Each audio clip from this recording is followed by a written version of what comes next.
Good afternoon. I'm Bob Rubin, and on behalf of my colleagues at the Hamilton Project, I welcome you to today's discussion, Building a More Dynamic and Competitive Economy. Let me start by making one broader comment. As all of us know, this is a very difficult time in America's public policy discussion. Much of that discussion has devolved ideologically and into partisanship. And I think that makes it more important than ever that the Hamilton Project, Brookings, and the others like us who pursue serious purpose with respect to public policy, development, and promulgation continue in that activity. And to demonstrate the importance of that, try the counterfactual. Imagine that we had the political environment we have today, but we didn't have these independent policy organizations that were focused on serious purpose around policy development and policy deliberation. The purpose of all this, it seems to me, is to provide the intellectual work product for our federal government when it can once again become capable of functioning on meeting the challenges of our economy, and for states and cities for the activity that they're engaged in now. In that context, let me very briefly set the stage for today's discussion. The United States has historically had a dynamic and competitive economy, and that has, of course, contributed enormously to productivity and to growth. The economic data shows, as we all know, that productivity growth, as currently measured, has declined, and dynamism has declined. But it seems to me we need to start with two fundamental questions as relate to the statement I just made. One, is that a function of changes in our economy, or is it a function of inadequate measurement of productivity growth and inadequate measure of dynamism? As we all know, a lot of the output of high-tech search engines and the like consist of value that nevertheless cannot be measured, or at least maybe can be measured, but is not being measured. The question is, has the gap between what is being produced and what is measured changed over time? And I think most commentators think that the mismeasurement hasn't increased over time and therefore the productivity has slowed, but some have the opposite view. As to dynamism, startups certainly have declined, but there is the question of whether there is more dynamism within large companies that has replaced that. Again, I think a lot of commentators are skeptical about that, but others think that, in fact, dynamism has not declined as much as is thought, or perhaps even has improved. Whatever the answers to these questions, there are hugely consequential issues relating to the changing microstructure of our economy. Let me just mention a few aspects of that changing microstructure, and the discussions today will largely be about the effects of some of these changes or how we should think about them with respect to policy. Large corporations clearly have increased in their size and their role in our economy. And in some cases, that's because of scale, the benefits of scale, or network effects that tilt activity in their favor. At the same time, the rate of new startups has fallen, as we all know, as has the share of workers employed in new firms. Median wage growth has been slow. The share of labor's share of our economy, of GDP, has declined. And entrepreneurship, especially amongst college-educated workers, has declined. Moreover, we have policies in many of our states that favor large companies, that is to say, the incentives that are used to try to induce companies to move from state to state. Existing antitrust laws can be highly relevant in some of these circumstances, but I think what you'll hear discussed today is the argument that in many ways the changes in our economy go beyond the realm of what can be dealt with through the antitrust laws and call for thought about new policies to address the kinds of issues that I've raised. We are fortunate to have with us an outstanding group of authors, an outstanding group of panelists. Their resumes are in your materials. I will not repeat them other than to say that we are grateful to them for joining us and for helping us all think about these very important issues in an effective and robust fashion. I'll also add that in your materials is a paper by the Hamilton Project, a strategy paper, if you will, on the issues I've just raised that at least in my view, is very thoughtful and very well worth reading. Let me recognize, as I always do, the terrific Hamilton Project team. We have Jay Shambo, our director and intellectual leader, former member of Obama's CEA. We have Kristen McIntosh, who's our exceedingly effective and highly capable managing director, and Ryan Nunn, our deeply and broadly thoughtful policy director. And finally, our talented and hardworking staff, without whose activities we could do none of what we do. With that, I'm going to turn the program over to Jason Furman. Jason, as you know, was the former chair of President Obama's CEA.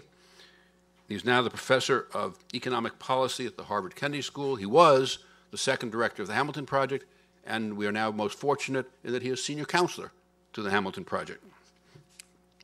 And Steve Case, the former chairman and CEO of AOL, and now the chairman of Revolution.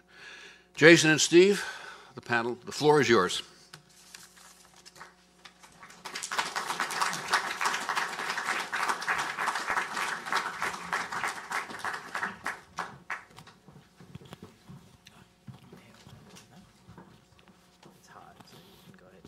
Great. So, Bob, thank you for that great introduction. Thank you for inviting me here on what I think is one of the most important and interesting and rapidly evolving topics in the economy, and want to agree with commending the fact paper put together by Jay, Ryan, and what? Audrey, which I think was excellent. And Steve, maybe I want to start by asking you a question. There's three things that I think most economists think are facts. I want to see how it squares with your experience.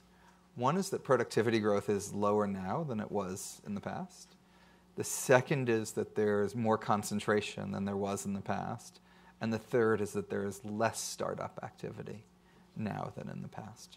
Well, I think those all are likely true. I'm not an economist, so I'll leave the expert advice to you and others who people trust people without ties much more than they do people with ties. Yeah, you can tell I'm just an entrepreneur, just trying to. But at the same time, I'd say there does seem like a little bit of a disconnect between some of those numbers and some of what I'm seeing out in the country.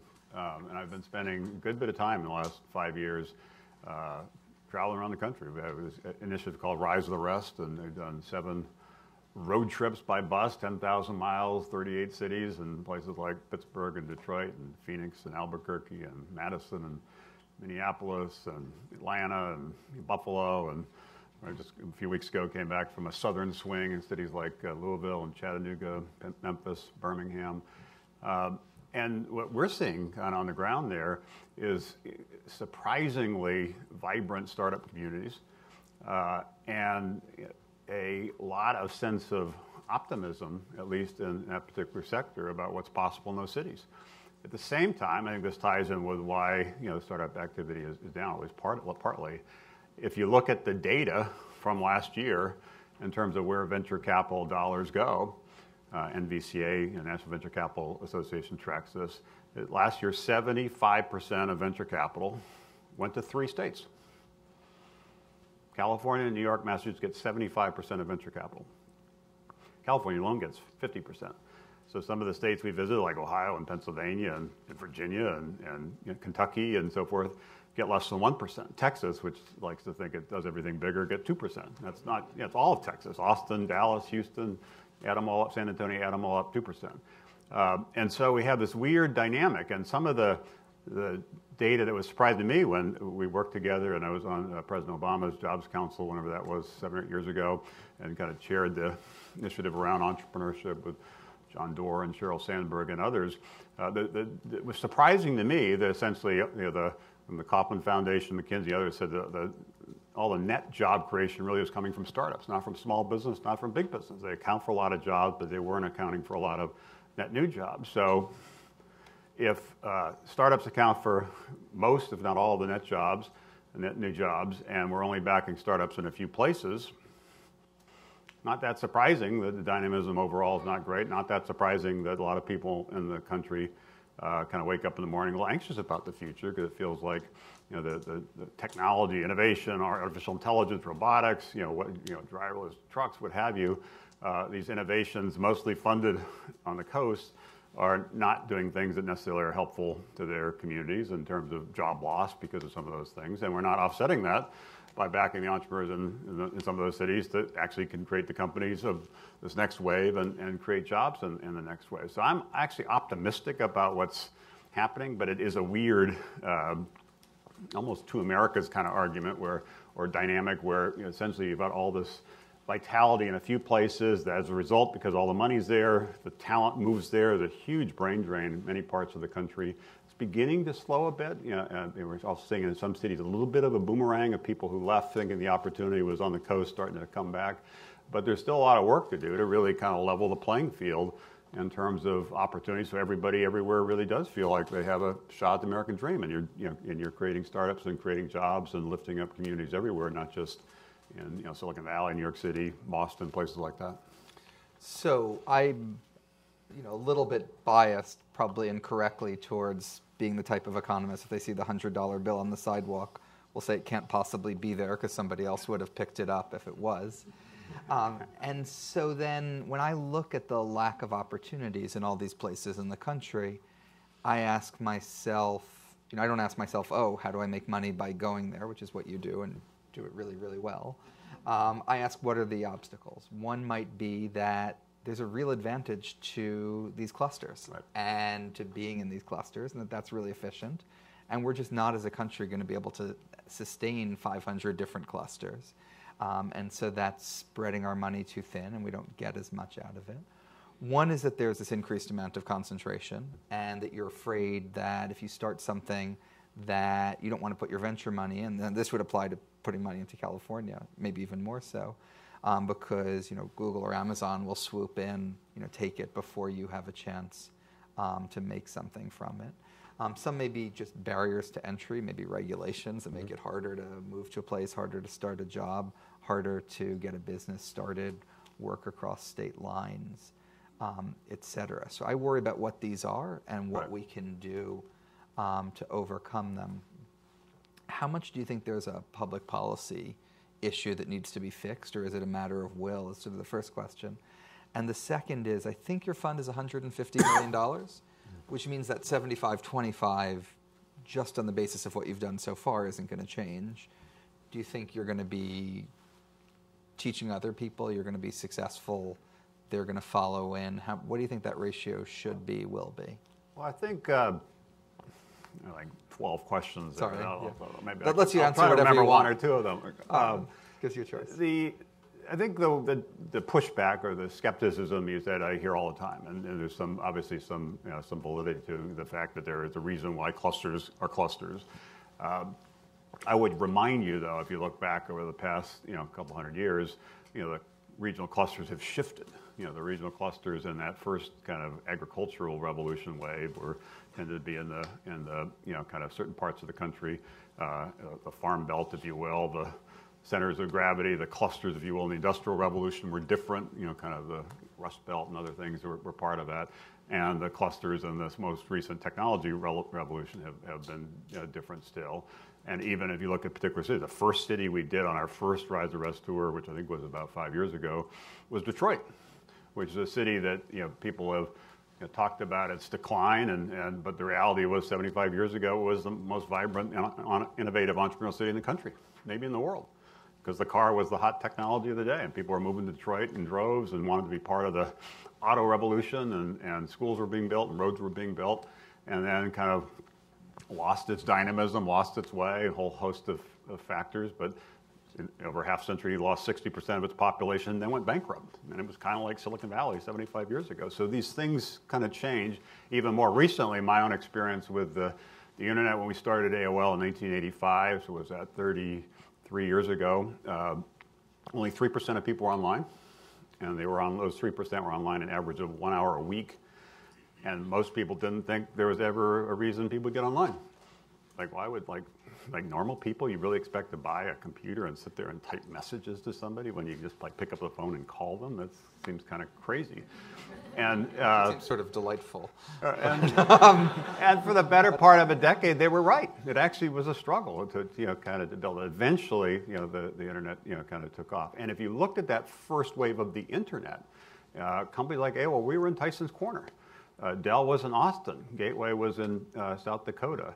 Microsoft actually started in Albuquerque before moving to Seattle. Hayes, the major modem company, was in Atlanta. Sprint, the communications company, was and still is in Kansas City. IBM's PC operations were in Boca Raton, Florida. I could keep going down the list. The innovators in that first wave that kind of helped stand up the internet, built the core technologies, the networks, the servers, the on-ramps, if you will, were quite regionally distributed. It was only in the last 15 or 20 years, what I think of as the second wave of the internet, when it really became about apps and software and services, because you didn't have to worry about building it. It was already there. You were building on top of it. That's really been the center of innovation for this past period. That's when Silicon Valley really rose to dominance.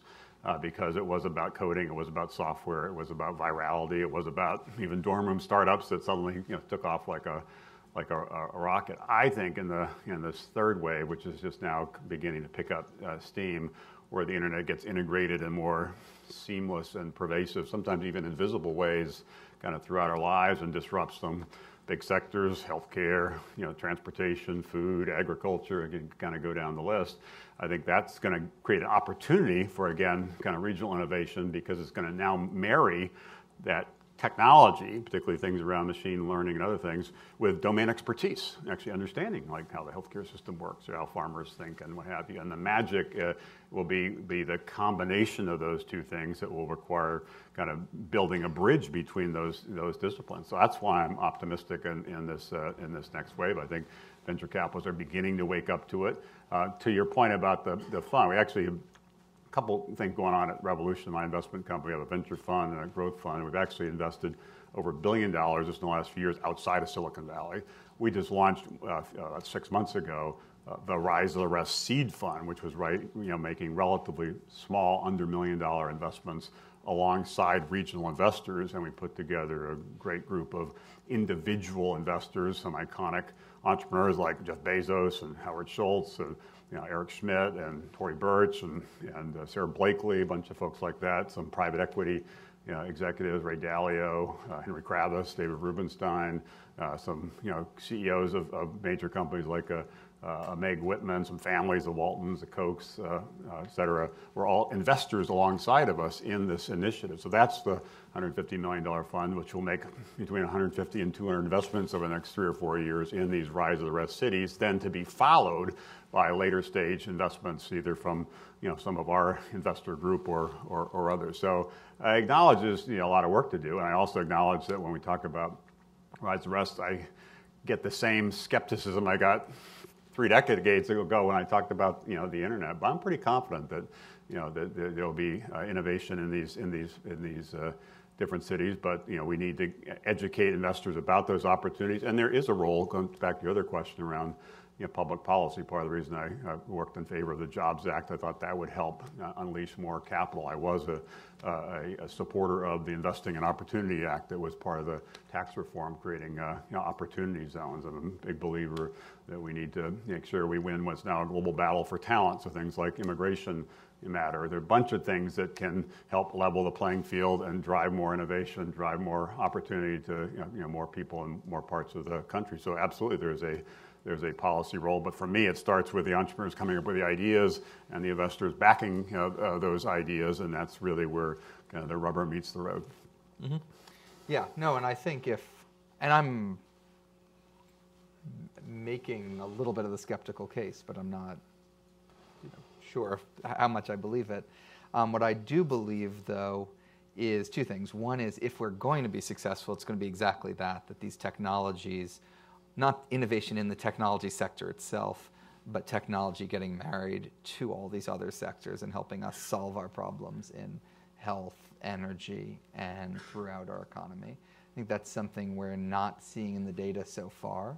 I think that's something that's going to be challenging, because a lot of those things we're already quite good at, and to push that innovation forward takes even more. But that, I think, will be the measure of our success. And so I think that domain-specific knowledge and marrying it to technology is really quite important. But at the same time, I do remain very worried that economy-wide, we've seen this increase in concentration. And this increase in concentration, I think, partly is for good reasons, because we all benefit from being on the same social network. We all benefit from the accuracy of the search results that Google can deliver to us, because so many other people are searching for the same things that we are, but that have also can be abused, either by chilling startups in certain areas because you don't want to go into them because you're afraid that that sector is already dominated by those companies, that they can buy up the potential competitors to themselves. And in the past, companies weren't super great at it. And so one argument is technology's changing. Look what happened to Internet Explorer, look at what happened to MySpace. That can give us comfort from a public policy perspective. Or we could say that the executives at the big tech companies are looking at those examples and they're trying to figure out what they can do to make sure that doesn't happen again. And part of that is acquiring companies at an earlier stage that could be potential competitors to them. I think it's a tricky area for public policy, though, because I think, as I said, a lot of why these companies are big is because they deliver tremendous benefits, and you don't want to lose those benefits while you're also dealing with the potential, harmful side effects of that scale. I think that's fair. And also, obviously, yesterday there was an antitrust ruling regarding AT&T and Time Warner that's, the general view will unleash a kind of a wave of mergers across a variety of different sectors, and there will be some consolidation. That's not necessarily the view in Brussels or other places. So even on a lot of the internet policy issues around privacy and other things, the lead actually has been more in Europe and in the United States. And because of the global nature of these networks, obviously, that can have a significant impact. You're right. Big companies, as they get larger, tend to get a little less agile. That was certainly our experience with AOL when we started. A couple dozen people. We went public in 1992. It's the first internet company to go public. We had less than 200 people.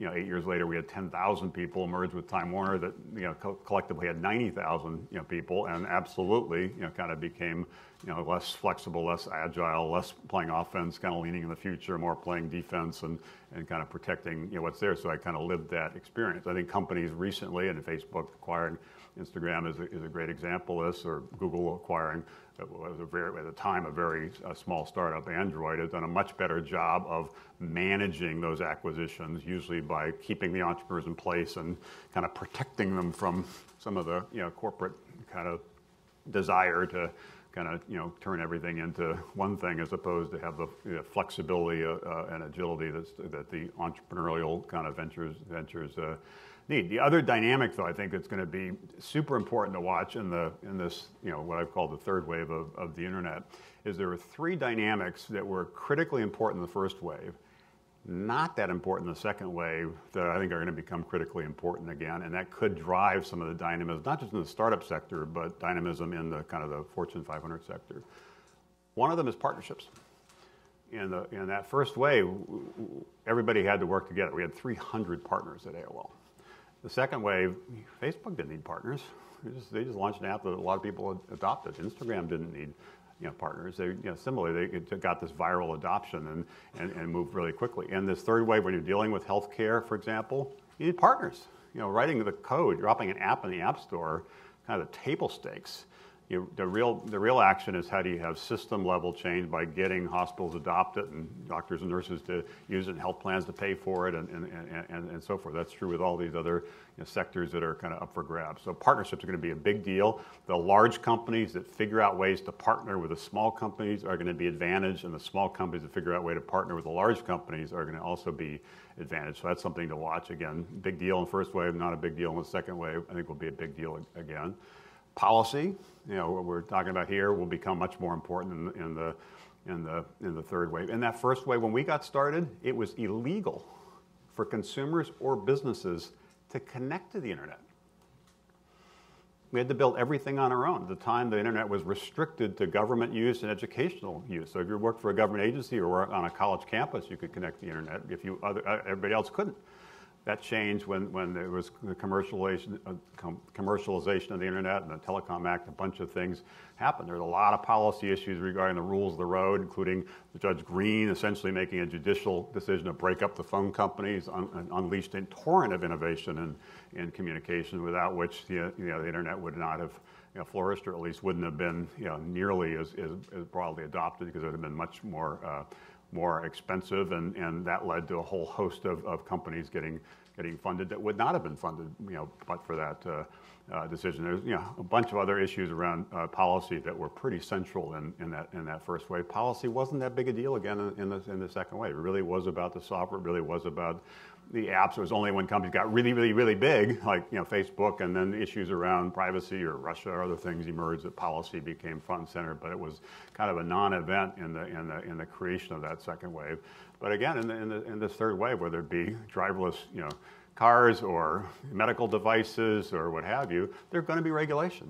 There just are. We can debate what they are, but there are going to be some regulations, and understanding that and having a strategy that embraces that, I think it's going to be critically important. And the third P, I think, is going to become important again, is perseverance. AOL was not an overnight success. It took us more than a decade before we finally broke through. There were a lot of overnight successes in the second wave. That's going to be quite rare in the third wave. These are hard problems that require, as I said, systems level change and partnerships and engaging on policy. So it's going to take a different kind of mindset. I think a lot of that mindset actually is in the middle of the country. And a lot of that expertise around healthcare, MD Anderson in Texas, or Cleveland Clinic in Ohio, or Mayo in Minnesota, or United Health in Minnesota. There's a lot of expertise there. And farming, ag tech, big merger right now with Monsanto, headquartered in St. Louis. Thousands of engineers understand farming. Some of them are going to end up creating ag tech startups, or in Louisville, or in Lincoln and Omaha. A lot of expertise and interest in ag tech. Just recently, I mentioned in Chattanooga, the winner of our pitch competition there was a company that basically was doing a platform for trucking.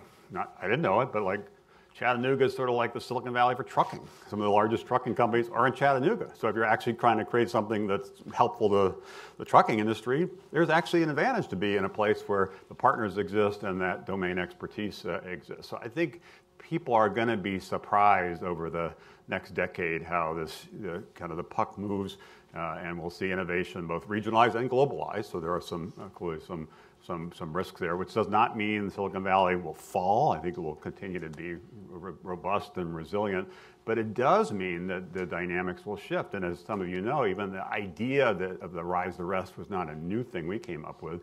Fareed Zakaria wrote about this 15 years ago, and he basically said that there would be this dynamic where countries like particularly China, India would rise. Didn't mean the United States would fall, but it would change the relative kind of balance of power. And that's happened and is continuing to happen. And I think that's what will happen in the innovation economy within the United States. So there's a question we got from the audience here. You've been talking a lot about regional diversity. And this asks about trends for women and underrepresented minorities in entrepreneurship and what you're seeing. So here's the data on that. It's actually worse. I mentioned 75% venture capital goes to 3 states. Over 90% of venture capital in this country last year went to men, less than 10% to women, less than 1% to African Americans. So we're a great entrepreneurial nation, and we should be proud of that. 250 years ago, almost 250 years ago, we were a little fragile startup nation, almost didn't make it, and now we're like the leader of the free world because we have this leading economy because of entrepreneurs kind of leading the way. And as I mentioned, the agricultural revolution, industrial revolution, technology revolution, we should be proud of that. But it does matter. If you just look at the data, it does matter where you live. It does matter what you look like. It does matter who you know. Whether if you have an idea and want to start a company, whether you really have a shot at the American dream, really have a shot at doing that. So we need to level the playing field there as well and make sure that more capital flows to kind of people independent of ideas. One of the reasons I supported crowdfunding in the Jobs Act is the data from Kickstarter and other places said about 40%, at least it was a few years ago, I don't know if it's changed, but about 40% of the successful projects funded on these crowdfunding sites were women versus the 10% of capital, which says to me, if it's more about the idea and less about who you look like and who you know, capital flows more broadly and more more evenly. So no question there's work to be done on that front as well. Yeah, no, and there's research by Raj Chetty that links parental circumstances, parental income, to how innovative children are measured by the number of patents, just because that's something you can measure. And the correlation between those two is incredibly striking and really depressing, that it's not until you get up to about the 80th percentile of parental income that you really see a takeoff. And even at the 99th percentile of parental income, you see the children patenting a lot more than they do at something like the 95th. And you look at something like that and think talent is roughly equally distributed. The manifestation of that talent is enormously unequal, and you wonder, just how much we're missing out on. And that gets to your type of effort, gets to education, it gets to a whole range of things. Well, no question, education is a whole other topic. But even some of the work underway, and Gallup's doing some work in this area, others are as well, to identify some of the traits that might lead you to be good at coding or good at entrepreneurship or other things, I think are going to be important, because there's still a lot of people who don't even know what an entrepreneur is. They don't understand even what that, that there's a path there that people should be pursuing. And so finding the people who have those ideas and have the talent, nurturing them, mentoring them, and giving them some of the access to some of the capital to take their idea and run with it, I think is going to be kind of critically important if we're going to have a more evenly dispersed innovation economy. And also, frankly, it gets to this issue that I know there's a big debate in this city and other cities around, are we going to have this kind of dystopian jobless future with AI and robotics are going to destroy tens of millions of jobs. This time it's different. We're not going to be able to come up with new kinds of ideas, new kinds of companies that create new kinds of jobs, even though we have in the past. And I think there's a real risk of that. But I think the best way to hedge against that risk is to spread the wealth and back more of these entrepreneurs and more of these places with more kind of diverse backgrounds. If we're only backing a certain kind of entrepreneur who went to a certain school in a certain place, like in Silicon Valley, that will lead to a certain kind of innovation, but not necessarily the kind of innovations that are going to be necessary in this third wave because of some of the things I talked about before.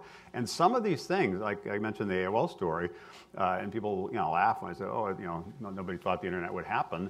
But the conventional wisdom in the 80s and even a good part of the 90s was this was a dumb idea, would never happen. Turned out not only was it a good idea, but it led to a whole set of industry, not a industry, a set of industries. And that was unimaginable to most people. I think there are other things that are unimaginable to me and probably to you. And even if you hear somebody pitch it, you probably think, well, that's kind of a dumb idea.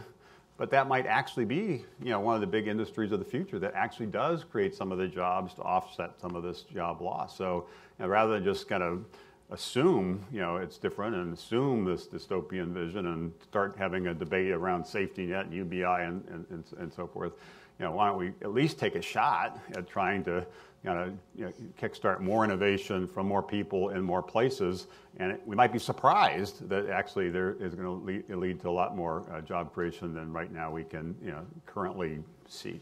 Yeah, I completely agree with you. I mean, I would think a dystopian vision for the future would be one where AI didn't replace a lot of the jobs that we had right now, because that would mean it didn't generate the type of productivity growth we need for wage growth. You gave the example of the internet. You could pick one technology every other decade for the last 200 years that people didn't see coming. When the automobiles replaced the entire industry around horses, that created the travel industry and roadside motels and restaurants. Who would have thought that was the thing you needed to invest in if you wanted to be successful after the automobile? So I have a lot of faith that we have a long track record of success in creating jobs in new types of sectors. What I am more worried about, though, is are we going to have that amount of innovation? So we got another question, which I'm going to take as a question to me, but you should definitely answer however you want to as well, which are two questions. One is, how does reduced dynamism affect inequality and its costs? And the second is a question about monopsony power depressing wages and dynamism more generally. And the Hamilton Project had an excellent event on wages a couple months ago, and monopsony was one of the issues that was discussed there. When you have leverage as a buyer of a product, you can drive the price down. In this case, as a hirer of workers, you can drive wages down. And I think that dynamism, that's one of the important ways in which it links to inequality. If you want to get a raise, a great way to do it is to go to a different job that will pay you more. Another way to do it is to tell your employer you're going to go to a different job that's going to pay you more. And when there's less turnover and less churn in the economy, those mechanisms are less operative.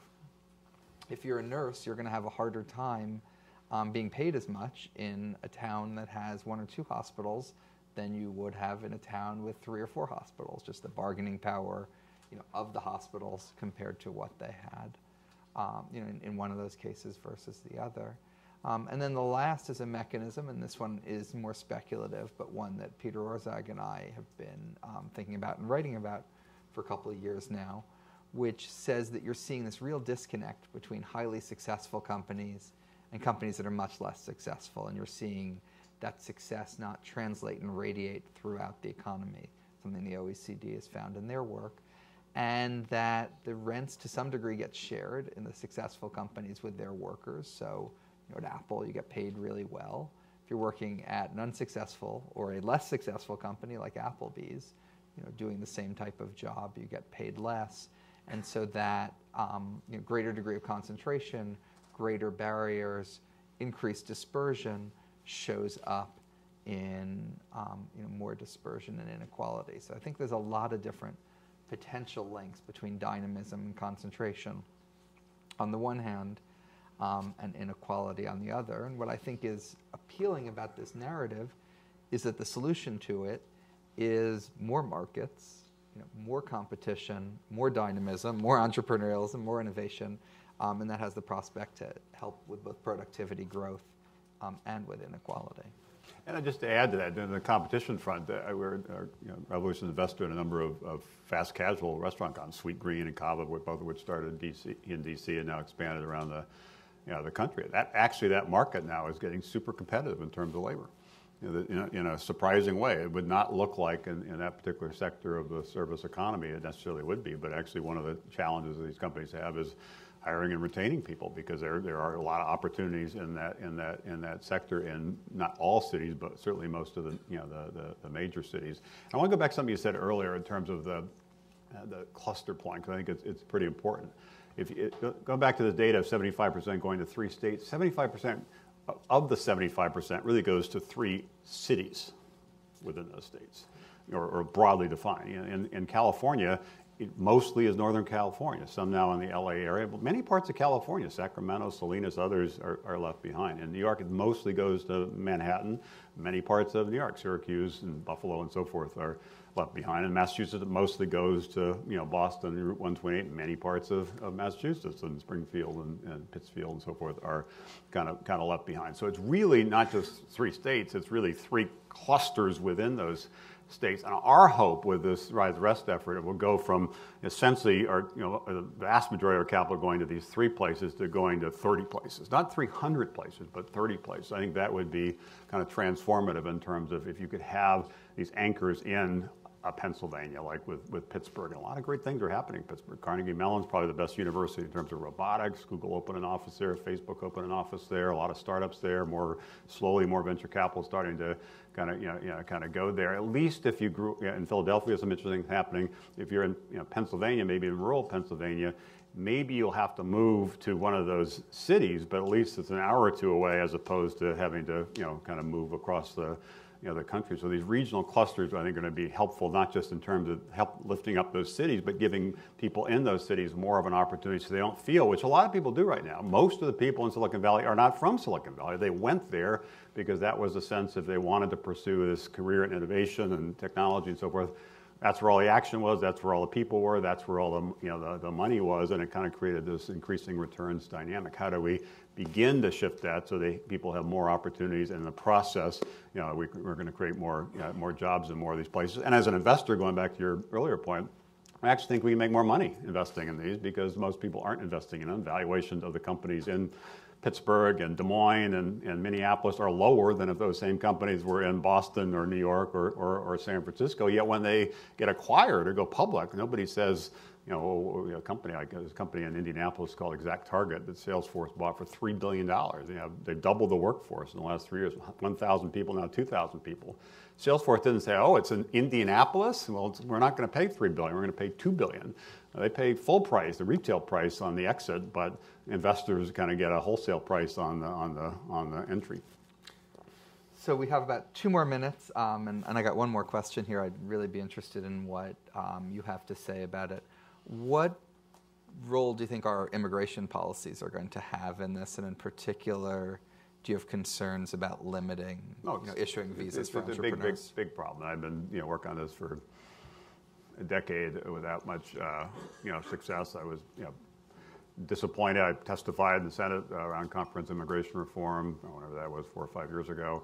I was a big advocate for the Obama administration's policy that essentially led to the international entrepreneur rule. I was disappointed, when the Trump administration decided to pull that. I think it's a big mistake. I think we are, as we all know, we're in essentially now a global battle around innovation. It's a global battle for capital, and it's a global battle for talent. And this country partly has won because we've been this magnet for talent. 40% of our Fortune 500 companies were started by immigrants or children of immigrants. And we need to continue to be that magnet. And the opportunities are starting to exist in other places. And so if we make it more difficult to come here, people feel less welcome to even consider coming here, we will continue to lose momentum in terms of innovation, and we will cease to be the most innovative entrepreneurial nation in the world. So I think immigration, I get it's complicated, and I get the subtleties, and I understand the politics of it, but if you just look at it from a innovation and tie that to kind of economic growth and job growth, I think this will end up, if we don't fix it quickly, being one of the great tragedies of U.S. public policy, that instead of continuing to be this magnet that really enabled us to be the most entrepreneurial nation, we kind of were debating maybe the wrong things or maybe a little asleep at the wheel and end up kind of losing that, and people then go back and say, kind of like they do with Detroit, what exactly happened with Detroit? And why did it go? Why was it so good and got so bad? I don't want to have that discussion, but I'm worried that we're on that trajectory. So hopefully everybody here can do something about it. That's great. And I'll answer the very last question, which is, can you solve all the problems you're talking about with initial coin offerings? No. No. Might even exacerbate the problem. That's a longer answer. So thanks. That was a great discussion. Thank you, Jason. Thank you all.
great. I'll do it for you guys.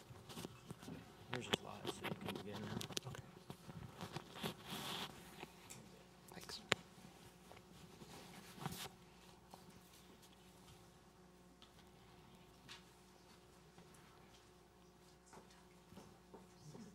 Great. Thanks. So we're going to move right into our next panel and talk about firm concentration and innovation. And as Bob mentioned, everyone's bios are in your material, so I'm not going to go through them at length. I'll just introduce everyone. Starting closest to me, we have Rob Siemens, who's an associate professor at NYU. Terrell McSweeney, who is a former commissioner of the FTC. Megan Smith, who is was a top official at Google and then the CTO of the United States and now founder and CEO of Shift7. And Joshua Gans, who's a professor at the University of Toronto. So as Bob mentioned in the lead up to the entire event, often people think of the US economy as this big dynamic place where so much is going on, where there are entrepreneurs disrupting everything everywhere you go. And yet when we look at the data, that doesn't seem to be the case necessarily as much as it used to be. And in particular, as you may have picked up on your way in, we just put out a report here at the Hamilton Project looking at the state of dynamism and competition in the economy. And there are a lot of things in it that are somewhat disturbing. And so we've known for a while that productivity growth has been lower in the United States over the last 14 or 15 years. And that we see a number of other trends, though. The startup rate is down across a wide set of industries, across almost all industries. You could look, if you looked, say, in the late 70s, something like 11 to 18% of firms were new firms in most industries across that range, and that's now more to like 4 to 9%. It's really come down quite a ways. You just don't see the same share of new firms you used to. And part of that then shows up that young firms just don't employ as many people as they used to as a share of the labor force. So you used to see a decent chunk of the labor force employed by firms that were younger than 10 years old, and that's just gotten much, much smaller in the last 20, 30 years. At the same time we've seen those trends, you see a number of other things around concentration, where we see the market share of the top 4 firms is up across most industries. The market share of the top 50 firms is up across most industries.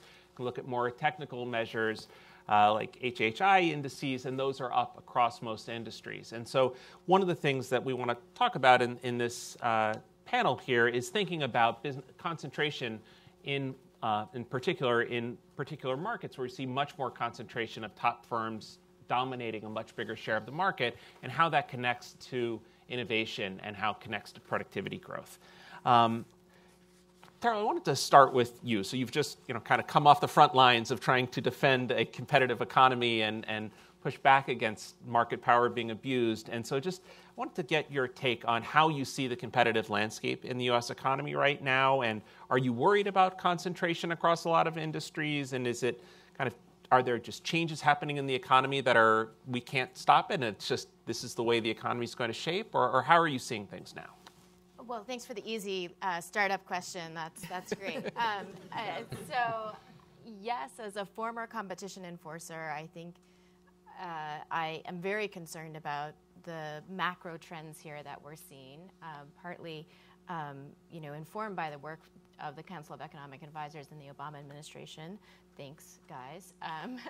And I think we have to think about that. I also think it's important to remember that antitrust enforcers think in a very micro way. And what we're talking about is a very macro thing. And we don't know all of the connections between the macro trend on concentration and the micro markets that we think about in antitrust. So this is an area that I think we need a lot more work on. What I find really encouraging is when we started thinking and talking about this in a very serious way 4 or 5 years ago, I had about this much economic literature on the topic, and today my pile is about this big. So I think we're getting a lot more information. I think that's really encouraging.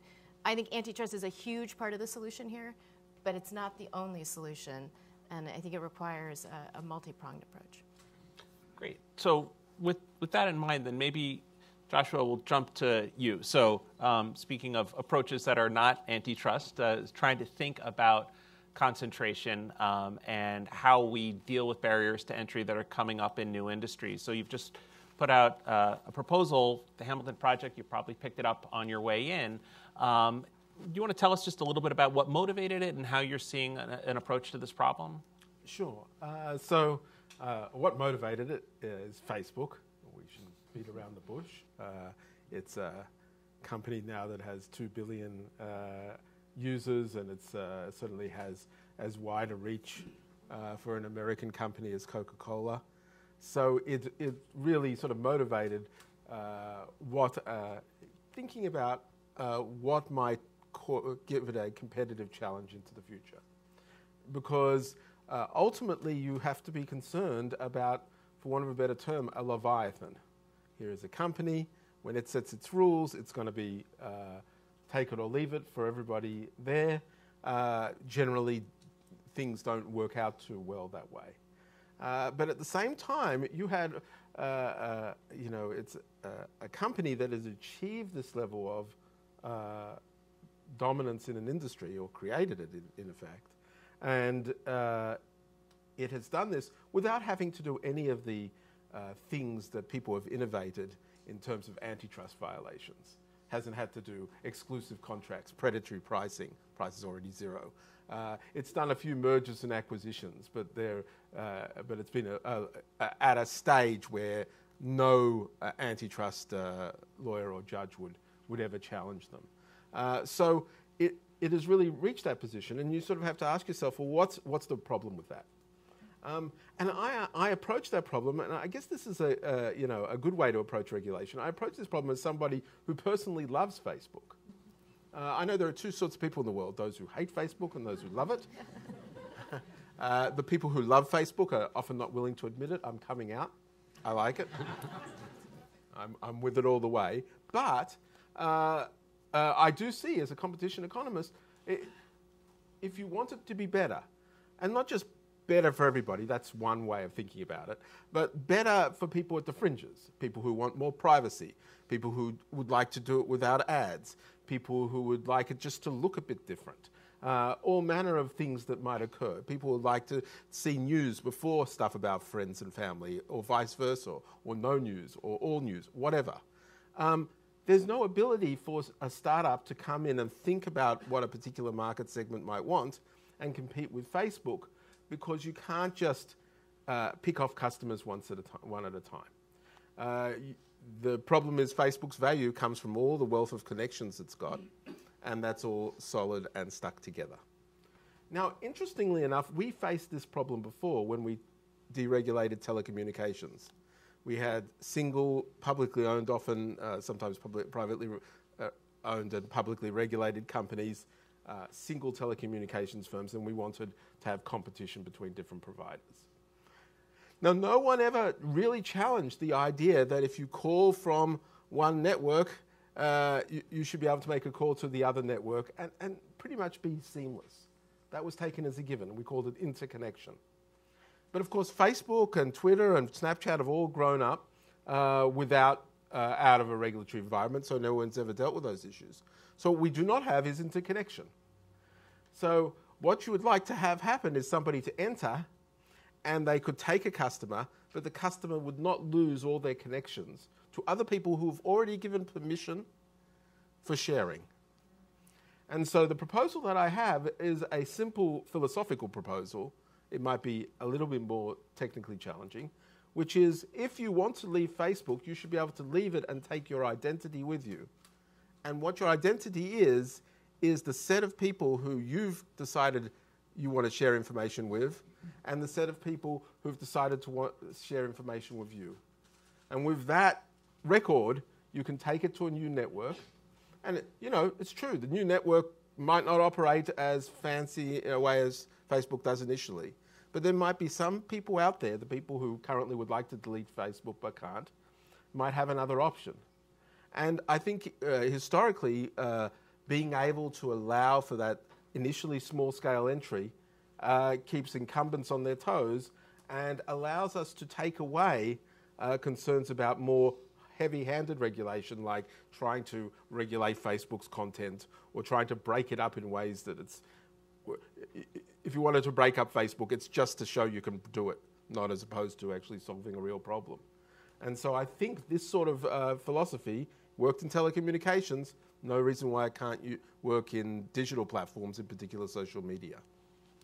Great, thanks. And I should mention, you may have seen in the last round some of the Hamilton Project staff walking around with cards. So we don't typically do Q&A here with passing around a mic. So people, if you've got questions, just signal to someone, write down a question, and they'll bring them up to me towards the end of the panel.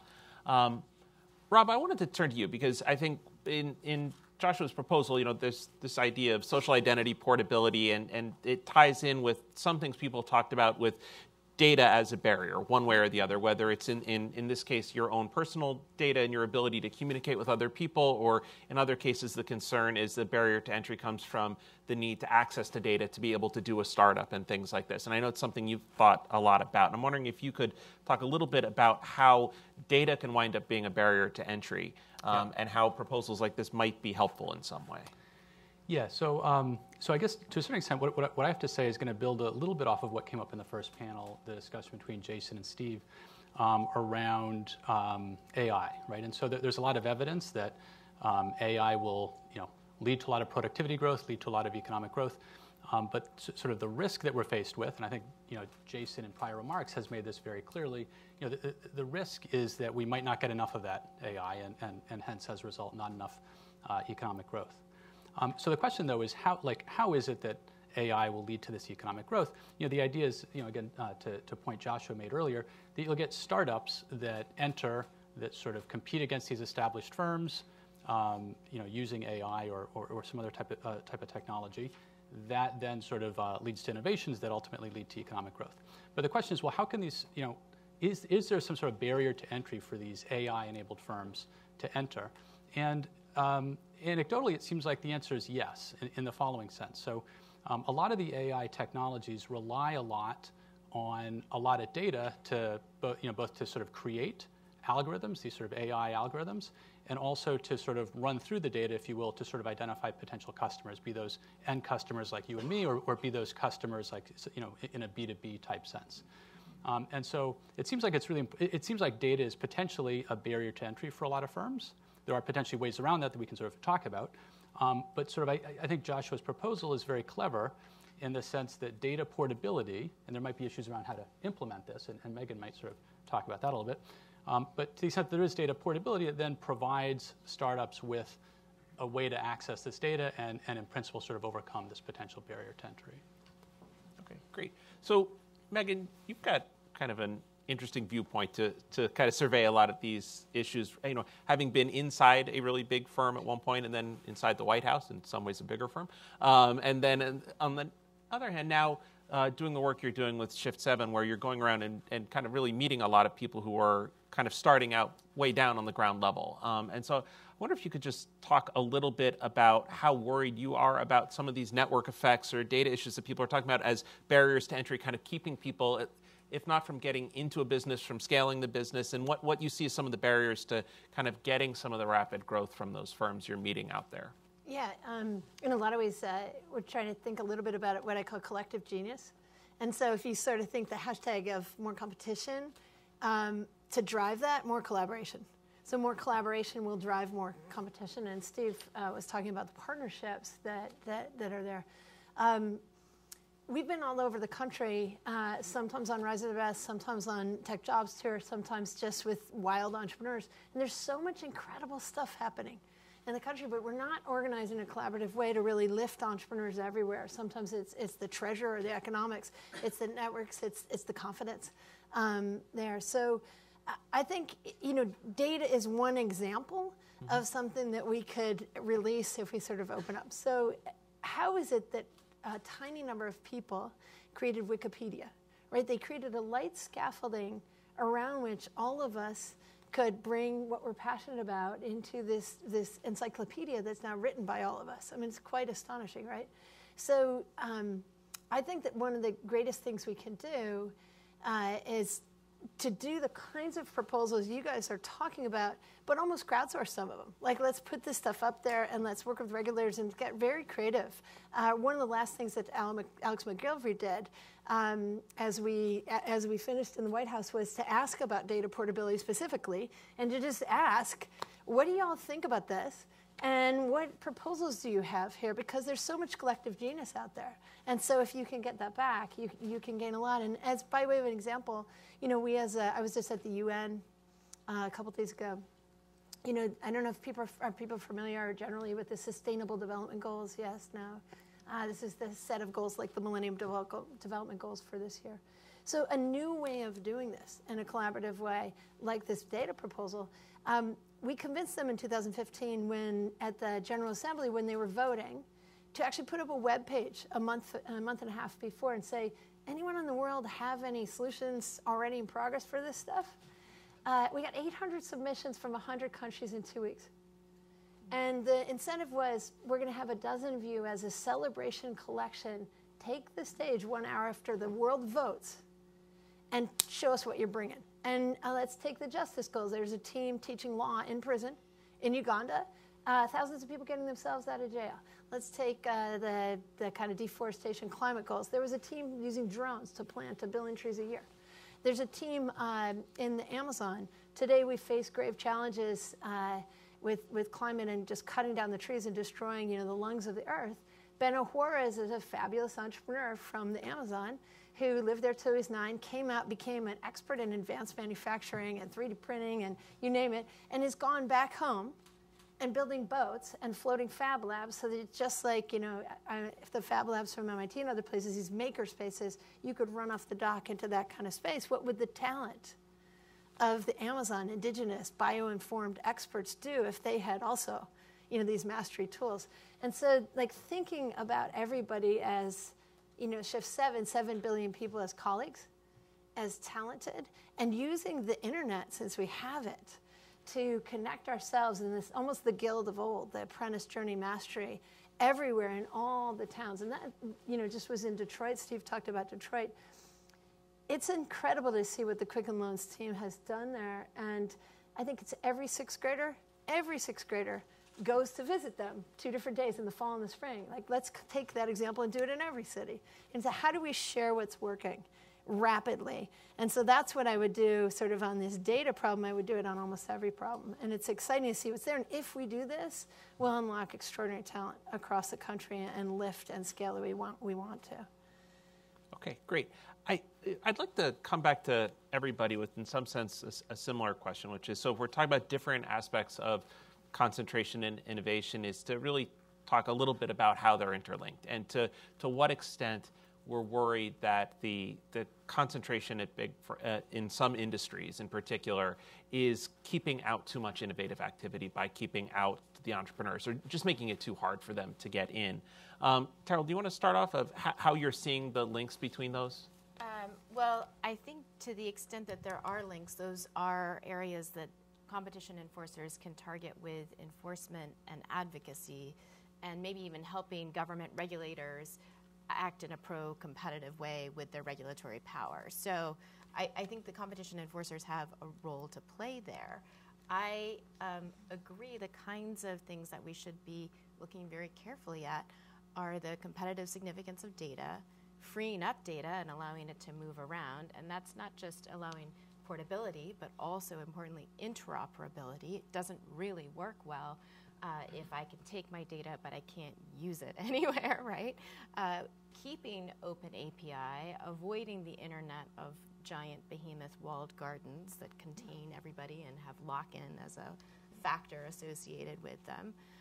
And I think Megan's talking about something really important, which is making sure that we're allowing human capital to move around as well and being deployed into new innovative spaces. So I think the antitrust theories that map onto that are, of course, monopsony in labor markets, which Jason explained very well, but also agreements between firms like no-poach agreements that the agencies have been cracking down on that can restrain the movement of entrepreneurial talent between different companies as well. So I think there are a number of tools in the competition toolbox that can be used. I do think it's really important to get pretty specific about what the problem areas actually are. And here is a zone that I think there isn't a ton of agreement on. We can debate the value of the Schumpeterian world versus the Arrow world and monopolies and how they are involved in innovation. I don't know that there's a total solution to that, and I suspect it's neither all Schumpeterian nor all Arrow. It's something in between. Okay, great. So Joshua, I want to come back to you then. And if you got your way, right, and so if this proposal were to go through, how do you see it changing innovation in some way? Do you think it would, or is this something that's operating at the margin and would be a very good idea for one industry, or do you think it would apply more broadly and matter in different ways? I think it has its obvious applications right there in social media initially, but we see various things linked to personal data and how it gets shared in a lot of places. For instance, we have in many digital platforms, we're starting to earn a reputation.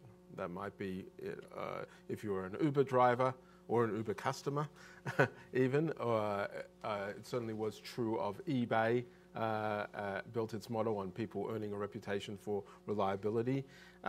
If you're a small seller on Amazon, what keeps you there is if you've got a good reputation and great reviews, and your ability to switch to something else is impaired by being unable to send that signal. So I can imagine, and really when people leave you reviews, what it is another message. And then it's a message that gets broadcast out. So it has a lot of these same features of a social network and some of the same constraints as well. So once you free that up, you do allow for more innovation. Now, does that mean you will never see any large firms?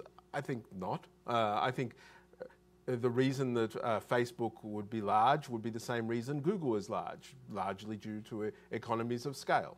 We don't actually want to destroy economies of scale. They're invariably good for us. But you want people to be able to nip at the margins, and you want the incumbents to feel like disruption is just around the corner, so that they don't neglect what they're doing and things like that. Now, you're never going to get that perfectly. As I said, there's always some natural barriers. But the good news about it is, if you adopted a proposal like this and it was to work, it frees those incumbents up to say, well, we are now open to competition. We are now vulnerable. If we do really, really horrible things and suddenly millions of people want to delete Facebook, they can do it. They can do it, and they can hold us account. It gives rise to both the power of exit and the power of voice in terms of being able to discipline these companies and have them perform better. And it takes away the need for politicians and others to think about solutions that look like they're doing something but are not actually getting at the nub of the problem. So I see these sorts of foundational things, the rules of the game, like interconnection, and later we saw it with number portability, although that turned out to be less of a thing because who cares about your phone number? We saw them as things that reduce costs, reduce frictions, and allowed competition to work. That doesn't mean we get an outcome. The goal is to get more competition, not necessarily to get less concentration. That might happen anyway, but to understand at least we've done what we can. Can I jump in on one point you just made? Because I think people actually do care about their phone number, and it was when the government said mobile phone carriers had to allow you to take your number with you that it really provided more competition and benefit for consumers in the mobile wireless space. So I think I say that as the person who I'm going to give myself credit. Invented that policy. Yeah. So it's just that I don't think it's as necessary now. I mean, it's a thing. I think but it was good at the time. It was certainly it's wonderful at the time. It was groundbreaking. But it also illustrates a point that these things do evolve. We can't, at the same time as spending a lot of time arguing how important the phone number was to a person. to think about that today. I couldn't explain that to my children who don't know my phone number. So I just think sometimes things change. It both illustrates that you can come up with innovative policies, but you shouldn't expect it to, you know, there's only so much you can anticipate about what's important. Yeah.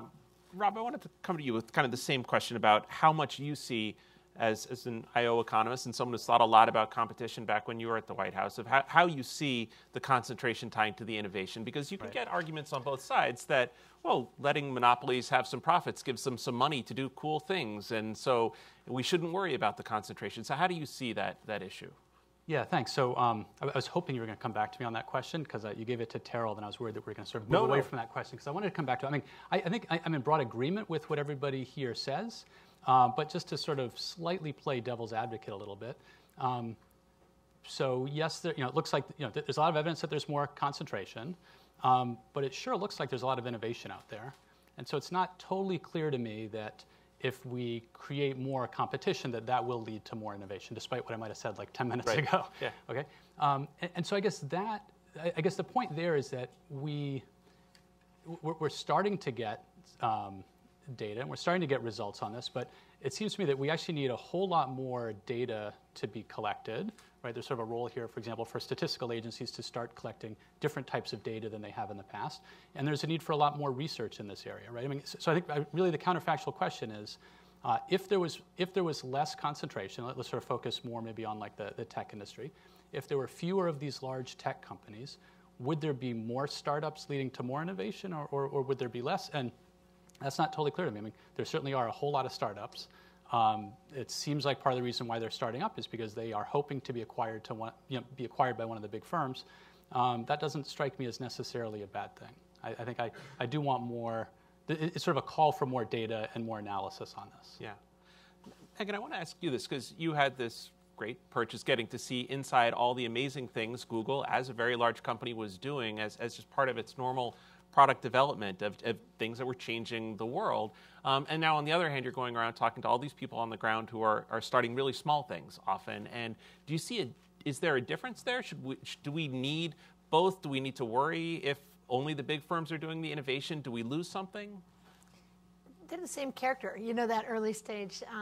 I ran the team that I ran at Google was, if you had sort of the tech founder and a startup outside, we were the business teammate, and just across everything, whether we were bringing Android up or work on YouTube or book search, whatever. It was sort of this startup within.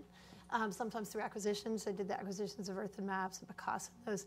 And that's that same talent. We were really lucky that we created an environment inside the company where, Steve, you talked about this, if the entrepreneurs want to stay, and you let them, a lot of time the CEO became the product manager and the head of engineering became Eng, and those two would drive that business with the support of the organization around them. I think when you see those kinds of moves that happen within the companies, they create space for great innovation. Then it doesn't matter the size of the company. Being from New York State, Corning always stands out to me as just this incredible company that went from making milk bottles to now Gorilla Glass, and so you don't have to be a tech company to have great innovation. So I think we're seeing it all around the country. A lot of times when there's a great research university nearby, then people are spinning out, and there's a conversation, there's interns, there's talent, and there's a perspective. And that doesn't have to, again, be Silicon Valley. I think there's two things that we're talking about right now. One is, at this panel, one is data itself and the portability of it, which is really critical. Open, innovative data. I mean, think about, like, having said, we did the acquisition around Maps.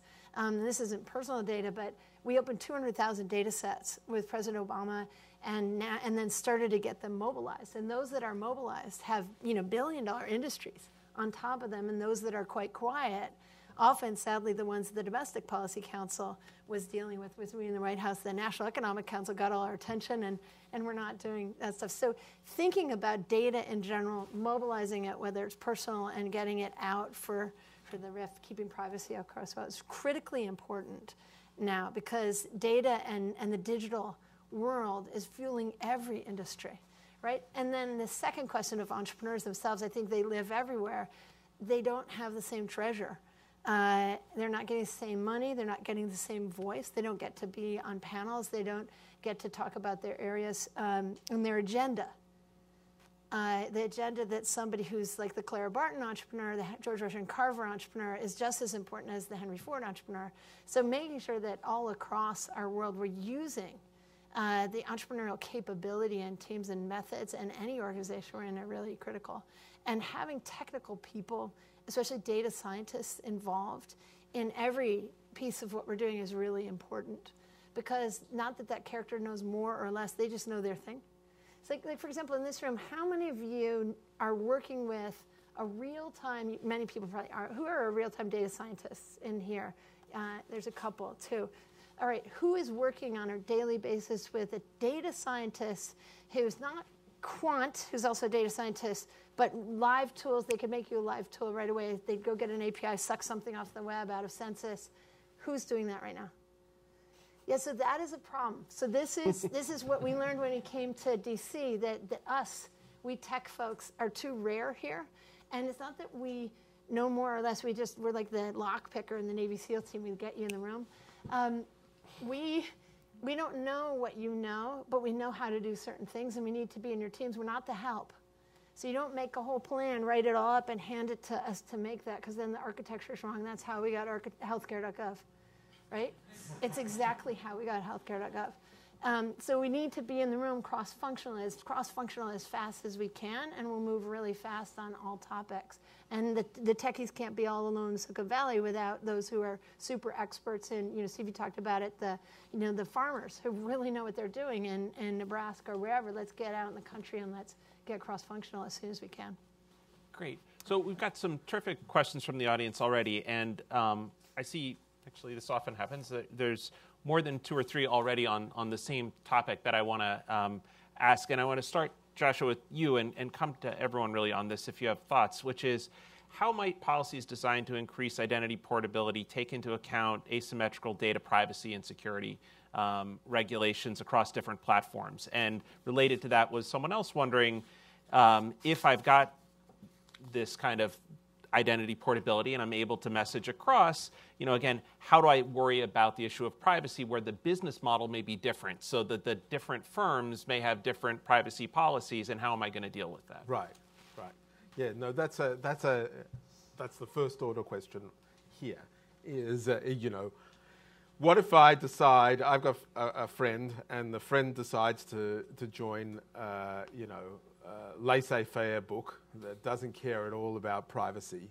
And so if I send messages to that friend, it's all, getting sucked up out in the open or something like that. Now, that would be bad. So you want to have some rules against that. But you've got some issues there. Now, one way to think about it is to have some transparency. That Facebook are very good at saying what its privacy rules are. Maybe there should be a rule of interconnection that your privacy rules are transparent, and therefore if you notice that a friend is on another network, you can click and see what happens to your data there and take action right then and there and change your friendship relationship as a result of that. But you want to be a little bit careful. I mean, you could imagine a situation where an incumbent would argue, of course, people should do that up front. Yes, someone should leave, but they should be forced to ask everybody again for re-permission, I'm going to this other network. But that would obviously obviate the entire point of this exercise. So you want to have a balance between transparency and the friction of this entire thing. But I should say, with regard to privacy, subject to some minimal requirements, of course, that the privacy issues are the same between networks as what is occurring within Facebook on its network. In other words, these privacy issues aren't new. They are just continue to be there. And I don't think, in principle at least, that allowing identity portability is going to increase or decrease the risks of that. In fact, on net, it would allow people to enter who decide to be more stringent with regard to these things than Facebook currently is today, if that's what the consumers want. Great. I'm just curious, anyone else? Joshua's obviously been thinking about this quite a bit for this proposal, but other thoughts on this issue? I can't resist this as a former exactly. consumer protection enforcer. I think the privacy, but also the security of this information and the vulnerability posed by technically inept consumers, I put myself on that list, using these tools is significant. So we do need solutions for those problems. I wouldn't jettison the notion of the default being set to an opt-in consent until we had a little bit more trust around how we can control our data once it is in the pipes. And that is the bigger problem, is getting a handle on all of the use scenarios that I think we're all wrestling with here and feel a little bit distrustful of. And that's where the policy conversation, I think, needs to shift. It's important to protect privacy. We don't want to jettison that concept. We also don't want to overcorrect on privacy and not get to some of the other issues that are raised by a lot of business models that are very dependent on collecting massive amounts of information about us and thinking about, whether there are some problems that are arising for consumers because of that, including more transparency and accountability for data brokers and the whole third-party industry that is collecting vast amounts of information about consumers and then selling it on for a variety of purposes without a lot of transparency back to us. We have models for that, right? We have FCRA, the Fair Credit Reporting Act. So we know how to create some of these frameworks and intermediaries that can help us negotiate this world, but we haven't done it yet. Great. Did you want to? Yeah, one of the things that I've been thinking a little bit about is whether there will be an opportunity soon to consider adapting the calculus requirement in high school and turn it into data science. And that all young people will have the opportunity to work with data sets of their interest while they're in high school and solve local community problems as part of their high school work, even younger. And that as we have the Computer Science for All initiative, many people may not be familiar, but we had started that at, we don't have a Ministry of Education, so we don't, top-down education, but now Wyoming has just voted for computational thinking, computer science, and coding in law from kindergarten onwards because they're the state losing the most people. So that means Virginia, Arkansas, this is bipartisan, Rhode Island, there's 5 states now, there's cities, Chicago, you can't graduate from high school without learning to code. And it's not because coding is somehow all of us are supposed to have that job. It's because, like freshman biology, we should all have basic literacy in that. And I think that data, working with data and APIs is something that would feel as familiar as having to write an essay. This is Raspberry Pi. It's just the board from your cell phone, basically, right? And in England, in second graders, people are playing around with this stuff, right? And it's just, second graders know how to read somewhat, and they can cook, so they can follow instructions and write that. So that's just, if you can do cooking, that's like coding, so they are doing things, with little kids, you do have it light up stuff and play around and make their clothes do stuff. But, we need to have this fluency in everyone so that everyone, no matter what job you choose, you don't feel like, oh, there's math people, not math, I don't know it, and we aren't able to protect ourselves because we saw some pretty grave stuff happen with data and sharing and theft of data this past year. We're going to see more. I'm still very worried about the OPM hack because all of our security clearances are in China, and that's a pretty amazing social network to be able to exploit with PII and attack people directly, which is how the China teams tend to attack in phishing. So, we need to be fluent urgently on behalf of economic opportunity and amazing things that we can do, and on behalf of protecting ourselves, and on behalf of the fundamental main question you started with is competition and sort of concentration. Can I just, I'll just add my 2 cents, or my two seconds on this. So I think that there's a range, I think it's a really important problem, right, how to handle sort of these sort of asymmetric requests, if you will, of data portability. I think that there's a range of possible solutions, and all of them have various trade-offs. So a couple of solutions have been mentioned. Another potential solution is you can imagine all the data in some sort of central repository, sort of run by some sort of brand newly created government agency, right? Again, perhaps all sorts of trade-offs there, but you could imagine all the data there, and then sort of data portability, allowing companies to pick out the data that's needed that they were granted permission to by whoever the user is, right? So, but I think there's sort of probably a range of possible solutions, and perhaps a great follow-on study that the Hamilton Project could do would be to lay out systematically all these different solutions and the trade-offs with each. If and Joshua, I'm sure, might be interested in working on that for you as well. I want to come back. There are a couple of questions in here, and it brings up a point, something that I wanted to pick up on that both Rob and Megan mentioned, which is talking a little bit about are these entrepreneurs right now trying to build to scale, or are they trying to build to get bought out, right? And so in some sense, you were talking about at Google, how sometimes you were acquiring, for a piece of technology or for a piece of a team to do something. And so how worried should we be about? Do we see that as a problem in terms of the competitive landscape? Or on the flip side, do we worry that, some of the people who look at the big firms, they say, well, the answer here is don't let them buy anyone. Right, like tell them they've got to quit. These big firms can't buy firms anymore because we don't want them to buy their competitor from 10 years down the road. If we do that, how worried are we that actually steps on the ecosystem? Because then all of a sudden the startups have no really shot because they need that possibility of getting bought. Do you want to? So I'll just jump in with one quick thing and I see Terrell's about to raise her hand. So maybe she's going to be raising this, which is, we actually have like competition policy tools that we can use to address this. And the case that gets brought up a lot that I think gets referenced in the great piece that you and Ryan put together is the I'll say it the wrong way, but it's the Heartware. Right. And what's the other firm? Heartware. Someone help me out here. Oh, which one? Is it the one in your report? There's a few examples of this. And we see it also potentially in the pharmaceutical sector more than we've seen it in the tech sector. But suffice it to say, there are competition theories here around protecting potential competition.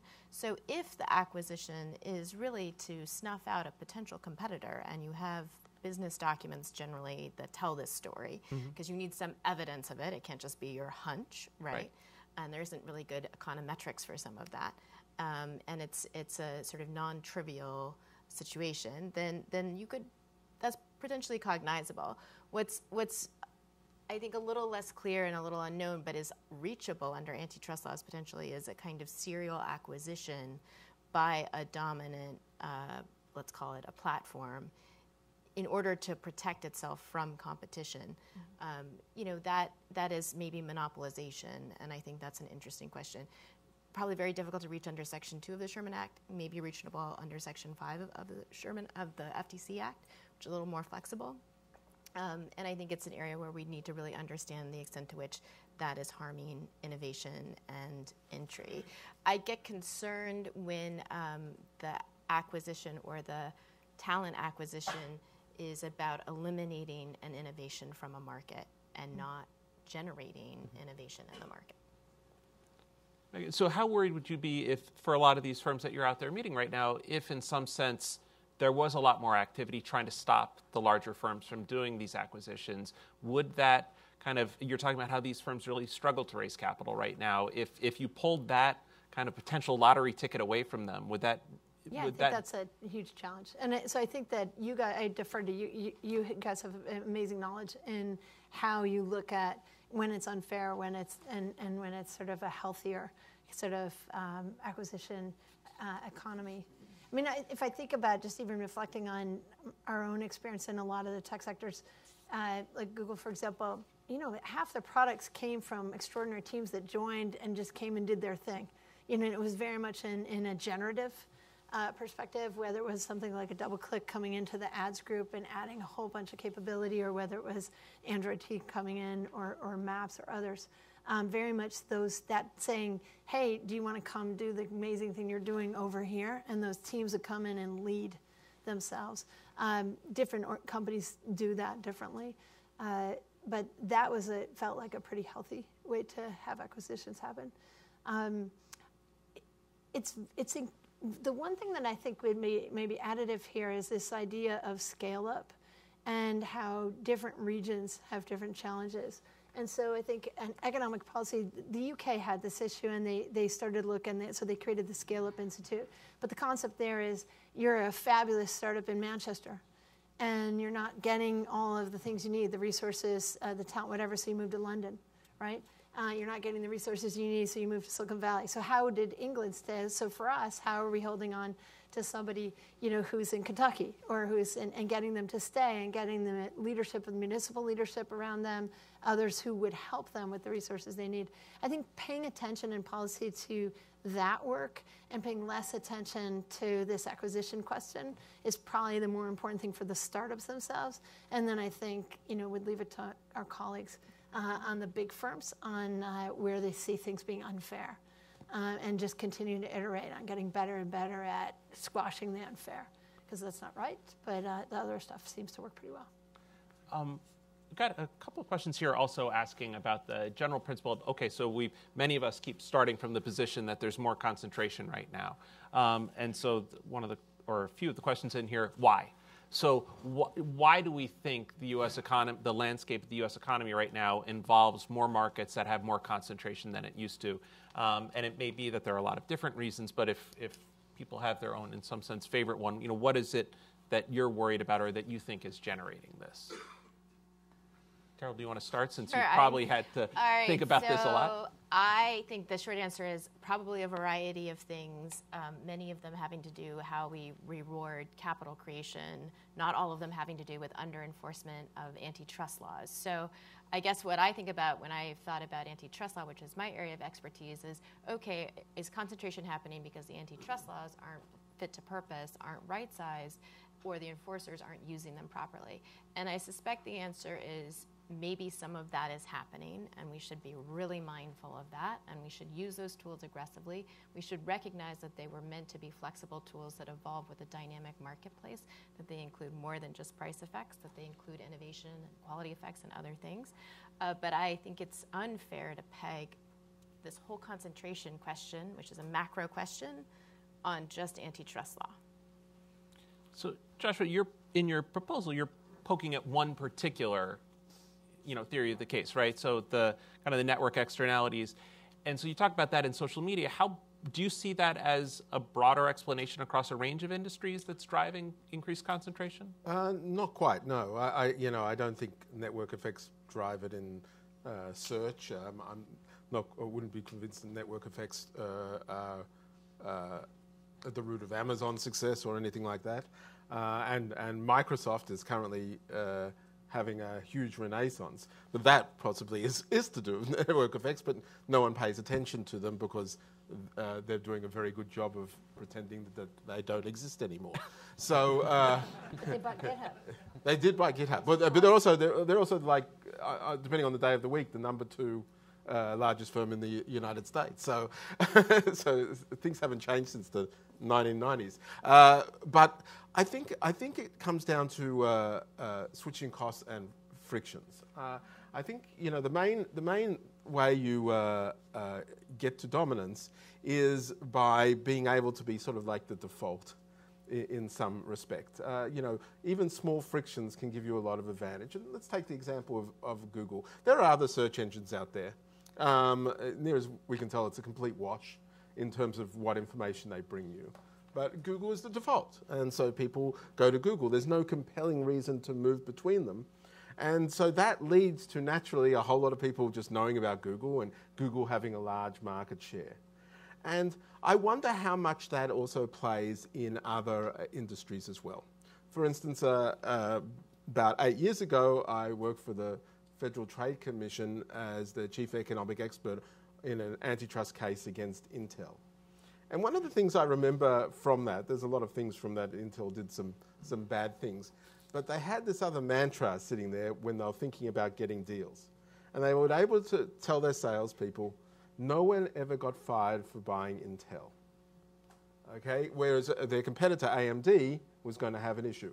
Even if on specs and other things they could show that AMD was slightly better, you had to worry about that friction right there. And I suspect that sort of thing, and now with the ways information flows, might be at the heart of increasing concentration, not just in the United States, but around the world as well. That's just my pot of theory. No one's proven this.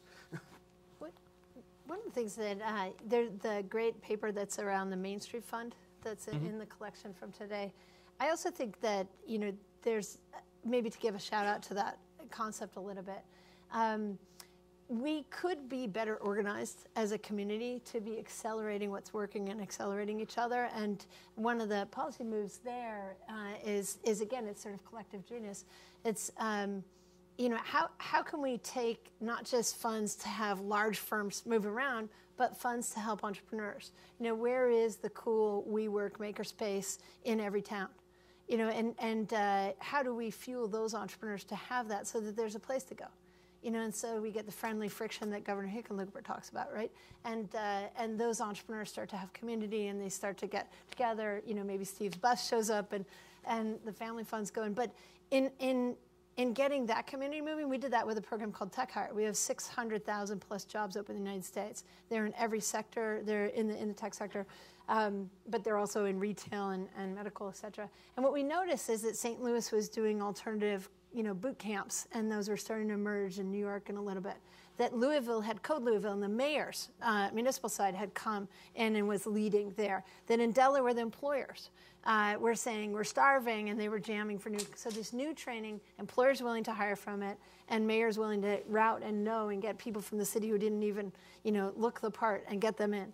And so that was an ecosystem. We workshopped that, and we eventually there were 5 or 6. We went from that to 20, called it Tech Hire, and then on to 70 cities. And then we went to the Department of Labor and found a dusty budget of $150 million that was available for this kind of thing should someone apply, no one applying, and told all 7 cities. And so it's kind of community organizing these teams to do that. Now, and all the applications went in. 39 cities got amazing amounts of money to really work on this new path. 23,000 Americans are going to graduate from Code Bootcamp this year, which means 60% of the tech workforce is coming from Code Bootcamps this year, kind of a blue-collar tech. So, there's ways to move faster. The way that the Sputnik, Rosie the Riveter are kind of hustlers of the past have done, and we can do that. And we have this thing called the internet, so we can go even faster together. And so thinking this way about not only the data project, but specifically about competition and lifting the entrepreneurs in this country, be they inside a company or outside, there's a real opportunity to go faster using these methods. Great. I think we're just about out of time on this panel, and that might be a good note to close on since you're basically advertising our next panel where we're going to talk about that side of the ledger. So we're going to take a short break in just a minute and then come back in, I believe, 10 minutes. 10 minutes after, so quick break, but there'll be coffee in the restrooms there. But first, let me just thank our panel for terrific insights. Really appreciate it. Thank you.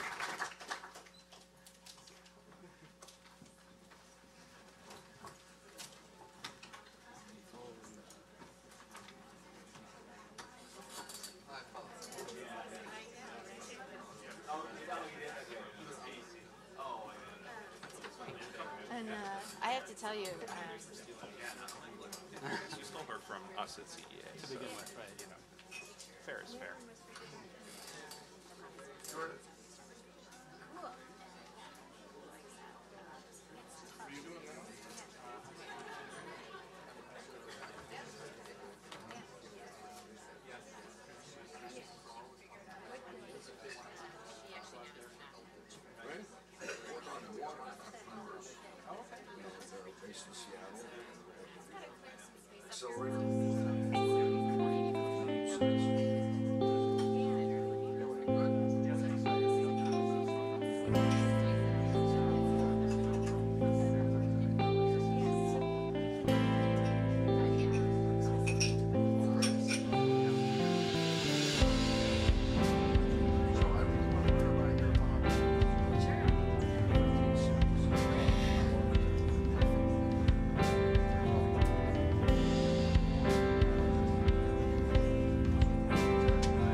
Good afternoon. I'm going to get started here and count on the siren song of occupational licensing policy to bring everybody in the room.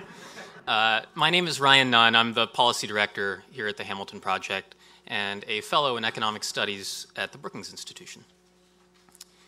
So I'm going to talk today about a core labor market institution that has important implications for competition. As many of you know, a license is a credential that is legally required for employment. It's typically but not always imposed by state governments, and today more than 20% of workers must have a license in order to do their job. Licenses are relatively evenly distributed across the states, but they are not evenly distributed across occupations. Workers in healthcare, legal, and education jobs are most likely to be licensed, and this presentation will be particularly focused on healthcare workers, given that they account for about a quarter of all the workers who are licensed. So licensing is intended to protect public health and safety, but it can also serve to limit competition. The traditional explanation of licensing is that consumers and patients sometimes find it difficult to ascertain quality in the market, and markets function more effectively if we eliminate the worst, most damaging outcomes. However, it's hard to explain many of the details of licensing policy if one looks exclusively through this lens. There's quite a bit of variation across states in how they regulate the same work. For example, cosmetologists in New York must receive 233 days of training, while the same cosmetologist must undergo 963 days in Massachusetts. In addition, it's relatively easy to find occupations that are not really characterized by plausible health and safety risks, or where some regulation short of licensing would likely be sufficient to achieve whatever public objectives there are. Moreover, there's a growing body of research that's finding that licensed workers enjoy substantial advantages over unlicensed workers. But it's not just the existence of licensing that matters, it's also the design of the rules and the tasks that licensed workers are able to perform under their state law. The state-based design of licensing also often interferes with workers' mobility, as well as their ability to serve customers across the country using new technologies. So the Hamilton Project has contributed in really important ways to discussions of the economics and policy of these issues. Along with the Obama administration's 2015 report, Morris Kleiner's Hamilton Project proposal helped frame a national conversation about licensing reforms. Licensing was also an important focus of a Hamilton Project proposal to mitigate the collateral consequences of criminal convictions. And subsequent Hamilton analyses that I conducted have used new data to explore the labor market experience of licensed and unlicensed workers. And all of this work can be found online at our website, hamiltonproject.org. These analyses document a number of the ways in which the impacts of licensing show up in the labor market. So here I'm showing median wages, and over the life course, they're higher for licensed workers than for unlicensed workers, even after you adjust for all the observable ways in which those workers differ. Interestingly, other work suggests that the wage impact of licensure actually increases the longer that the occupation has been licensed, in part because entry requirements tend to get ratcheted up over time. The advantages that are enjoyed by licensed workers and the corresponding disadvantages experienced by unlicensed workers extend far beyond wages. Licensed workers tend to have lower unemployment rates, they have higher job tenure, and they also experience, what's shown here, less involuntary and voluntary part-time employment. This is all consistent, I think, with a view that licensing shifts labor from some sectors to others, creating scarcity in some and crowding in other sectors. So as I mentioned a moment ago, the necessity of getting a new license after you move across state lines tends to depress worker mobility. The dark green bars in this figure show the reduced likelihood of within-state and across-state migration for licensed workers relative to workers without any credential, but who are similar in terms of demographic variables. By contrast, workers with certificates, who are not constrained by state borders, actually have higher interstate mobility than other workers. The diminished mobility associated with licensing is particularly concerning in light of evidence that mobility is really important for boosting both wages and productivity. So licensing also has other costs that need to be acknowledged. For example, licensing can reduce entrepreneurship as it limits access to particular markets. For workers with criminal records, it's often difficult or impossible to obtain a license, even when the licensed work is completely unrelated to the criminal record. For immigrant workers, licensure requirements are often duplicative of experience and training they've already obtained abroad. And economic growth overall is diminished when consumer prices increase and innovative new ways of organizing work are prohibited. Which brings me to healthcare licensing, the focus of a new proposal by Kathleen Adams and Sarah Markowitz, both of Emory University, and published today by the Hamilton Project. So the healthcare sector is notable both in terms of its economic importance and also in the prevalence of licensing for its workers. I think it's also notable for the occasional deviation from a state of perfect efficiency in that sector. But Adams and Markowitz address specifically the unnecessarily restrictive licensing rules in the healthcare sector, and they lay out the evidence on the effects of these rules, as well as a strategy for reforming them. Here, the emphasis, though, is not on the existence of licensing, but on how healthcare professionals interact with each other and how those interactions are constrained by the licensure rules. So-called scope of practice limitations restrict the activities of various medical professionals, including physician assistants and advanced practice registered nurses, who are the focus of the proposal. For example, these limitations can include a maximum number of APRNs to physicians, or a maximum number of physician assistants who can be supervised by a particular physician. They can also include restricted prescription authority and various supervisory requirements that all limit the ability of advanced practice registered nurses and physician assistants to compete with physicians. So as with most licensing policy, the rules differ considerably across the country. 24 states plus DC have what's called fully authorized scope of practice for nurse practitioners, indicating that they can practice to the full extent consistent with their education, training, and experience. The map above shows states with fully authorized scope of practice, which is the least restrictive condition, in dark green. And what do we know about the effects of scope of practice restrictions? Are they necessary to protect patients? What are their consequences for patients, for workers, and for the economy overall? In their Hamilton Project proposal, Adams and Markowitz organize their discussion of the evidence in terms of effects on employment and earnings, on prices, on healthcare access, and on quality and safety. So starting with labor market outcomes, the research tends to find either no impact or a positive impact of less restrictive scope of practice on provider employment. Nurse practitioner employment may be especially sensitive to these scope of practice restrictions. Less restrictive scope of practice also appears to actually raise nurse practitioner earnings while lowering physician earnings.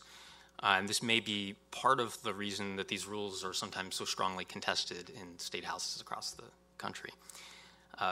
Medical prices are difficult to observe both for patients and for researchers, but the estimated impacts on prices tend to be consistent with what theory would suggest, that removing scope of practice restrictions lowers prices as some tasks are shifted from physicians to non-physicians.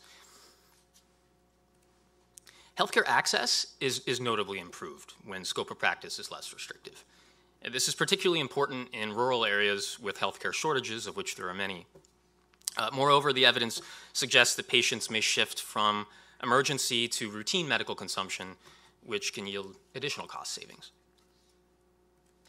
Of course, if these benefits, though, if they came at the cost of worsened patient outcomes, of reduced health, then policymakers might prefer to retain the restrictive scope of practice rules. But the weight of the evidence here is that there is no impact on health, or in some cases there are actually positive impacts of loosening these restrictions. For example, Adams and Markowitz in separate research find that reducing scope of practice restrictions for certified nurse midwives improves childbirth outcomes, both for mothers and for children. So, in addition to removing unnecessary scope of practice restrictions, what else should we be doing to promote competition through better licensure policy? I think to start, we need to subject licensing rules to rigorous cost-benefit analysis. That often takes the form of sunrise or sunset reviews, where you're looking at either new proposals for licensure or existing licensing rules. And then, after applying that analysis, retaining only those rules that are necessary to protect public health and safety.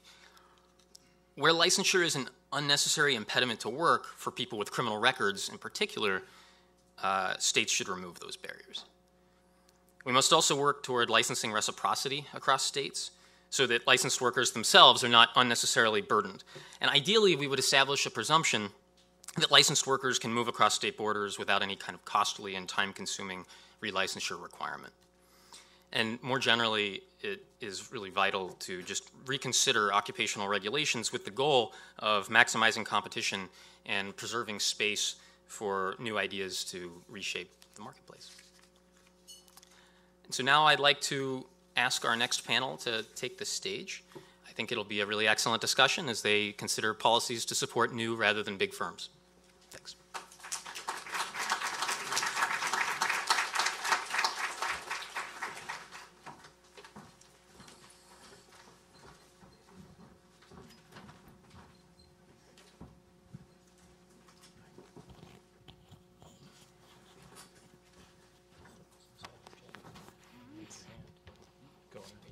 Oh, I see.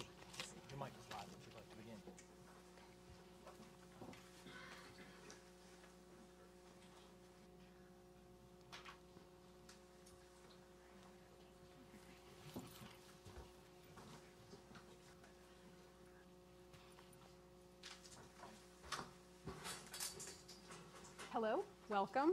We are here today to talk about how to build a more dynamic and competitive economy, and specifically now, how our economy can start supporting small businesses rather than just large businesses. My name is Stacey Vanek Smith. I am a reporter for NPR. I cover business and economics. And I spend all of my time trying to understand economic concepts and then boil them down into something that's hopefully clear and understandable. And as I've been thinking about the economy in this way for the past few weeks, my mind keeps going back to this moment that I had in the dentist's office a few weeks ago, where I was looking through a fashion magazine. I don't know how familiar you are with fashion magazines. Maybe not so much. I don't read them a lot, but you come across them every once in a while. And in a lot of ways, they never change. They're the same segments that there have been for decades. One of the perpetual ones is they're always talking to some celebrity who's very svelte about how she stays very svelte. The answers have changed, though, in an interesting way. So 20 years ago, the answer was always, I eat whatever I want, I just have a really high metabolism. I didn't ever actually believe that, but it was an interesting answer. The answer now is a little different. What everybody seems to say now is, listen, it's not about how I look, I just want to be healthy. So I'm not actually sure that I believe that either, but I think that it's a useful metaphor for the economy right now, because in a lot of ways, our economy looks really good. I think, for instance, if our economy were in a swimsuit competition, it would do really well. The stock market's near an all-time high, unemployment's near a 20-year low, and we've just been driving innovation and technology for decades, and companies that aren't even 20 years old are some of the biggest, wealthiest companies in the world. That's all amazing. But if you take a second look, there, as we have been today, things start to look a little bit different. Productivity has been falling kind of mysteriously. Wages haven't been rising the way it seems like they should given unemployment. Also, the wealth doesn't seem to be that evenly distributed. A lot of smaller communities, smaller places are having so much trouble keeping population, they're having to offer people cash to move there, or billions of dollars in incentives to lure in companies that can offer jobs. So it seems like there is at least room for improvement in our economy and maybe an underlying health issue. And that is where I will turn things over to our wonderful panelists. So first we have Governor Terry McAuliffe of Virginia. He also chaired the National Governors Association. Welcome.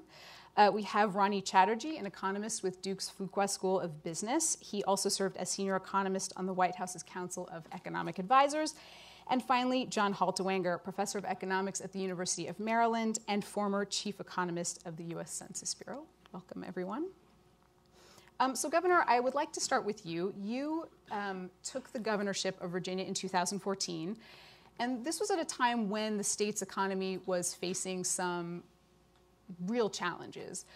Talk to us, if you will, if you don't mind just kind of walking us through the situation you walked into and what you subsequently did. Sure. So I got elected November 13, took office January 14, and Virginia had really been wowed by sequestration. Virginia is the #1 state in America for Department of Defense outlays. 27 military installations, the largest naval base in the world, the Pentagon, the Central Intelligence Agency, Quantico, all in Virginia. And I think Virginia, for way too long, had relied primarily on that defense spending. It was our number one industry. So when sequestration came about, it just clobbered our economy, just clobbered it. In December of 2013, before I took office, the state had only created 1,300 jobs in the entire month of December. We were reeling. Our unemployment had gone to 5.4. I had inherited about a $2.4 billion budget deficit when I went into office. So for me, when I ran for governor, was to build the new Virginia economy, to diversify. We want those government assets. We want the Department of Defense money, but we can't rely on it, especially with the Congress we have today. Who knows what's going to happen? So we had to bring in other businesses. So we went out, and Virginia's not a big incentive state. You have to as a governor. I can tell you, if you don't put any incentives on the table, you're not going to get business. But we're not a big incentive state. We have a lot of other things, a lot of other attractions. We're very low taxed. We haven't raised our tax rate in 28 years. 350 wineries, 250 craft breweries, 8 varieties of oysters. Virginia's for lovers. You get it. So I ended up going to 5 continents. I did 35 trade missions, the most of any governor in America, and brought back 1,300 new businesses and about $20 billion of new capital. The key to it was not really on incentivizing, but I said, here are the assets. We have a great workforce. We have a great education system. Our K-12, always rated the top in America, 1, 2, or 3. And before a business is going to come back, they want to know they're going to have a workforce. We did do some incentivizing, but in 4 years, we became the #1 state in America for cyber. We have the most cyber companies of any state in America. We were the first state to do an ISAO, first state to set up a cyber range. All of our community colleges are now cyber centers of excellence. Brought that cluster together, did some incentivizing, but not a lot. We're the #1 state in America today for unmanned systems.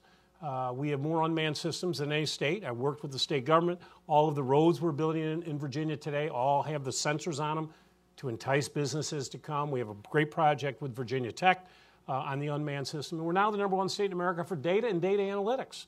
We have more data centers. So we got Amazon, Google, Facebook. What I personally went out and pitched to do it. So the Virginia economy 5 years ago when I was running, today we took unemployment from 5.4 down to 3.3. We're pretty much at full employment now in the Commonwealth of Virginia. Our biggest problem today is we have so many open jobs we cannot fill. What a change, literally, in 4 years. But that's why I put $1 billion into education, redesigned our entire K through 12, first state in America to teach cyber beginning in kindergarten, critical reasoning, computational thought process, all core curriculum. I got rid of a bunch of worthless tests. Our teachers were teaching the tests, kids were learning to memorize. But we totally restructured our whole education system. First state in America to do a workforce development grant. If you go get one of our 166 credentials, we, the state, will pay 2/3 of the cost. I don't believe you should give it away for free. I think everybody ought to have a little vig on the table, but we'll pay 2/3 of the cost. And we became the #1 state in America for STEM-age credentials, 56,000 last year. So retooling our education, leading on workforce development, recruiting businesses in, to take an economy that was stagnant, dependent on the federal government, today is booming to the point that I have right now 38,000 cyber jobs open in Virginia. Starting pay, parents, is $88,000. Now, we either fill those jobs or they're going to go somewhere else. So it has been, literally in 4 years, a transformative process in the Commonwealth of Virginia. And Ronnie, you have a new proposal for a way to possibly address helping small businesses in states like Virginia and all over the U.S., the Main Street Fund. Tell us a little bit about it. Well, sure. I mean, the best way to start is with an example. So how many people have heard of Amazon HQ2? Okay, that's almost everyone. Okay, now you know that 20 cities around the country are competing, falling over themselves, trying to attract Amazon HQ2. And they're actually, in many cases, not doing the good practices that Governor McCullough talked about. They're offering these huge incentives for the company to come locate. And I understand that. You really can't be a governor in America or a mayor and not offer these incentives because you'd basically be fighting with one hand tied behind your back. But ultimately, these incentives are what we call a zero-sum game. So to explain, let me give you another example. Every day when I come to class, the first day of class, I bring a jar of pennies to my class. The jar of pennies has 234 pennies in it. Okay, that's $2.34. But I ask my students in a class this size to all bid to win the jar of pennies. I usually make about $20 that day. Why? Because when we're all bidding against each other, even though there's only 234 pennies in there, right, the person gets really excited and they want to win. But that's called the winner's curse. And the state that wins Amazon is very likely going to experience the winner's curse, paying a lot and not necessarily getting stuff back. Doesn't mean Amazon's not a great company. Doesn't mean they're not a great entrepreneurial success story. Doesn't mean that we should all want to work there or work with them. It's not about that. We shouldn't be doing these incentives for single companies. But we have a classic collective action problem, right? Any governor, and the research shows that the voters like this stuff. They want to see their governors out there fighting for jobs. And they're not necessarily thinking about the impact on the overall economy. So when AMC moves from Missouri to Kansas, and when Applebee's moves from Kansas to Missouri, the voters on either side are thinking that's a good thing. But here is an opportunity for the federal government to actually do something to make this a little bit more of an efficient story. So the Main Street Fund is basically a matching grant from the federal government that rewards states for eliminating incentives. And when they eliminate those incentives, they can invest those in evidence-based programs to help entrepreneurs. And not just small businesses. I think a distinction that Professor Haltwanger will make very clearly, and I've taken from his research, frankly, is that the role of new businesses. So new businesses happen to be small, but small businesses that have been around for 10 or 15 years aren't necessarily the fastest growing businesses. The ones that we want to really pay a lot of attention to, the ones that are driving growth and job creation in the economy, are a small set of new businesses. And what I want to see is, let's make what works win in the economy. Let's find a way to take this money that's going to incentives for large companies where the playing field's already tilted to them and find a way to support new businesses and entrepreneurs. And in the paper, we lay out a bunch of evidence-based practices that we can use to support entrepreneurs and innovators, not by subsidizing specific companies that don't need it, but building a grassroots infrastructure for all entrepreneurs. And I'll talk about it in more detail as we go on, but that's the big idea in the proposal. And John, as Ronnie mentioned, you've just done a wealth of research into productivity and job growth and this kind of puzzle that we're looking at right now in the U.S. economy. Walk us through the economy as you see it right now. What do you see is going on? So one way to think about it is the way I like to think about productivity growth, what generates it, is experimentation. So, and that's why entrepreneurs and dynamism are so important. So back when Robert Rubin was Secretary of Treasury, the U.S. regularly, when it went to meetings, G7 meetings, for example, and talked to particularly our European counterparts. I have speeches by Robert Rubin, but also Larry Summers and others at these kinds of events that would emphasize, here's the key to be like the United States. Be entrepreneurial, be dynamic, and be flexible. And we would say this because we would say we knew, or we had some sense, that entrepreneurs were really critical for experimenting and developing innovation. But we also knew that it really is a trial and error process. That's what I want to emphasize, that you need lots of experimentation. And if there's lots of experimentation, there's going to be lots of failure. So then you need the flexibility for the businesses that don't work and the places that don't work, for those businesses and those workers to be able to find other things. And so all these barriers at the state level or otherwise that prevent this is bad for productivity growth. So let me describe real briefly, I'll call it kind of the 1990s versus now. So in the 1990s, we had a surge in productivity growth in the United States, particularly led by the high-tech sector. Strikingly, that was a period of time in which, again, there was an enormous amount of entry. So actually entry-led productivity growth in the 1990s. If you go look at a detailed industry level, if you see the sectors that eventually took off, they had an enormous amount of entry. But it didn't happen right away. Again, it was an experimentation process. Actually, in many cases, what you saw was a surge of entry. Actually, you saw productivity growth fall first before it rose. Lots of experimentation, then a shakeout process, and then productivity growth. What's happened in the post-2000 period? We have slower productivity growth. We have actually lower entrepreneurship, believe it or not, in the tech sector. We also have we don't have the same kind of takeoff that's going on. What happened in the 1990s, and these are the household names. You know, so here's a challenge for entrepreneurship. What happens to most entrepreneurs? They fail. What happens to most that survive? They don't grow. But when things are going well, a small fraction grow really rapidly. And in the 1990s was a perfect storm because we had the household names we're talking about, they were really high in the productivity innovation distribution. They took off, and so that's perfect for job creation and productivity growth. So the current economy, we have fewer startups, and actually we have fewer high-growth young firms. For some reason, young firms just aren't taking off, including in the high-tech sector as much as they did before. and that shows up in the productivity numbers. So if we're trying to ask ourselves, this isn't telling you why it's happening, but if you're trying to figure out where to look for why productivity growth is low, I think you want to look to why we're seeing a decline in entrepreneurship and high growth young firms. That seems really surprising to me for a number of reasons, but especially because there's just so much investment money focused on tech startups. Why do you think there aren't as many of them? It seems like the opportunities out there, they're well established. It's clearly an area where people can succeed and make a lot of money. So this again kind of comes back, kind of the core question I think Robert Rubin asked at the beginning, which is this change that I've described, I mean, it's in the data, okay, this is happening. Is it going on because we've had a deterioration in the business climate? So a variety of kinds of things, for example, that Ronnie's talked about. You know, is it the case, for example, that states are spending even more resources and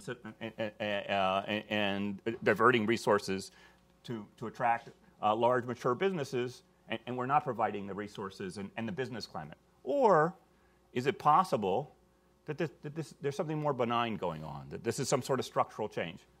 Maybe the old way of getting innovation and productivity was the way I described it, and maybe the new way is there's more innovation going on and restructuring going on inside large, mature firms. I guess I don't think that the latter is happening, and it's for the following reason. I don't know why exactly. That's a really hard question. So why don't I think that's happening? First, back again to the aggregate numbers. I do mostly believe that there is a decline in aggregate productivity growth, particularly in the high-tech sector. So if this is all benign and we're getting within large firm restructuring, where is it in the productivity numbers? The second is lots of folks are increasingly doing research just trying to figure out who makes the major innovations. And there's been some very nice work that suggests that it's the young firms that are much more likely to make the major disruptive innovations. Large mature firms have the incentive, and the data suggests that they're going to be more likely to be engaged in, I'll call it more defensive minor innovations, trying to protect their customer base and their product base. And this came up in the last panel. So to the extent that what we're seeing increasingly, part of this decline in entrepreneurship and high growth young firms is that the objective now is much more to be bought by these large firms. To the extent that they're buying them not to adopt these latest ideas and implement, but to stifle competition. Again, that's consistent at least with the lower productivity growth. Governor, I'm curious, since this was something that you were looking at and sort of building up in your state, how did you approach helping small businesses in Virginia? And I think, as I say, in Virginia, there had been a history, and I think a lot of states to go after the big ones, which, let me be very honest, as a governor, you want the big ones and you want the small ones. You want both. I wanted, but we, as I say, like the Amazon's a perfect case. Maryland announced they're putting up $8 billion. I think, how much was Newark, 12 or 14? 12 or 14, yeah. Billion. I'm not going to tell you Virginia's bid, but I can tell you it is tiny compared to that.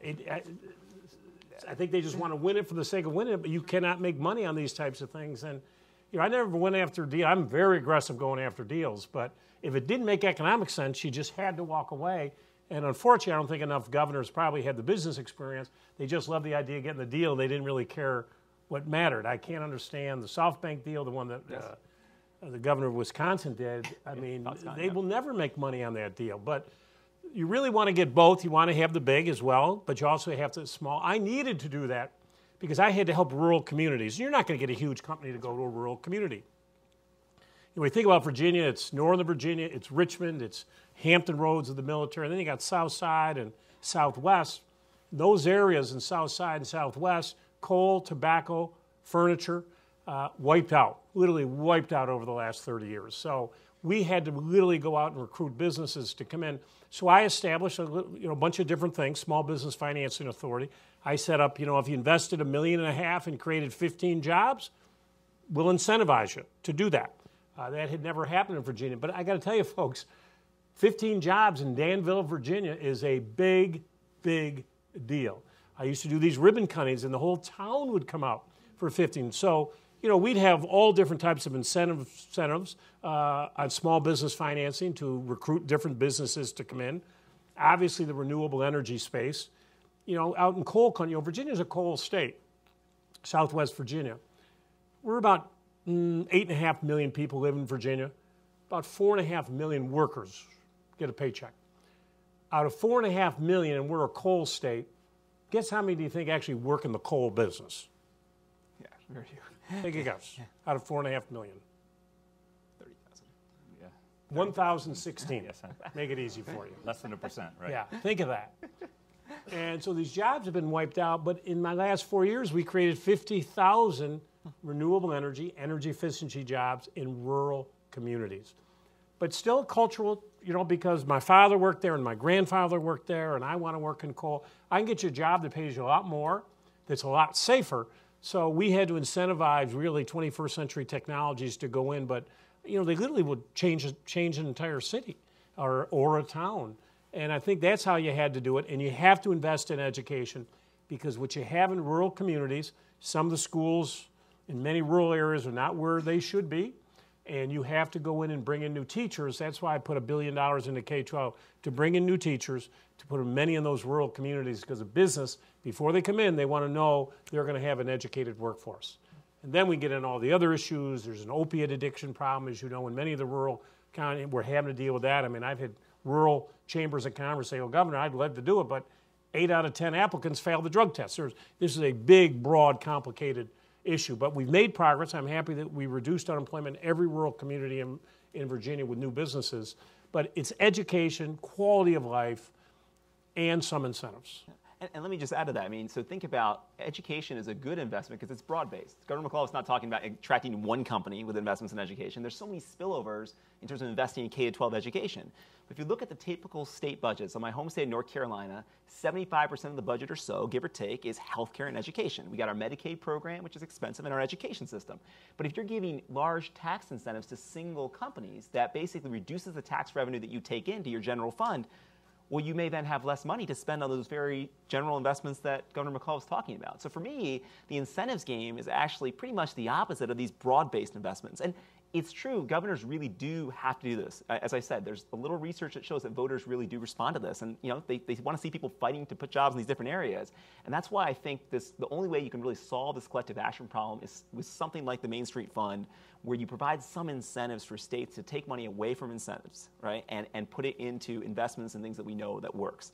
And this is, to especially the younger folks in the audience, this is kind of like the good government, boring stuff that's never going to be very sexy, but it's incredibly important. So when you think about a good government when it comes to gerrymandering, campaign finance reform, voting rights, those things will never fit really well on a bumper sticker, but they're really important for a robust democracy.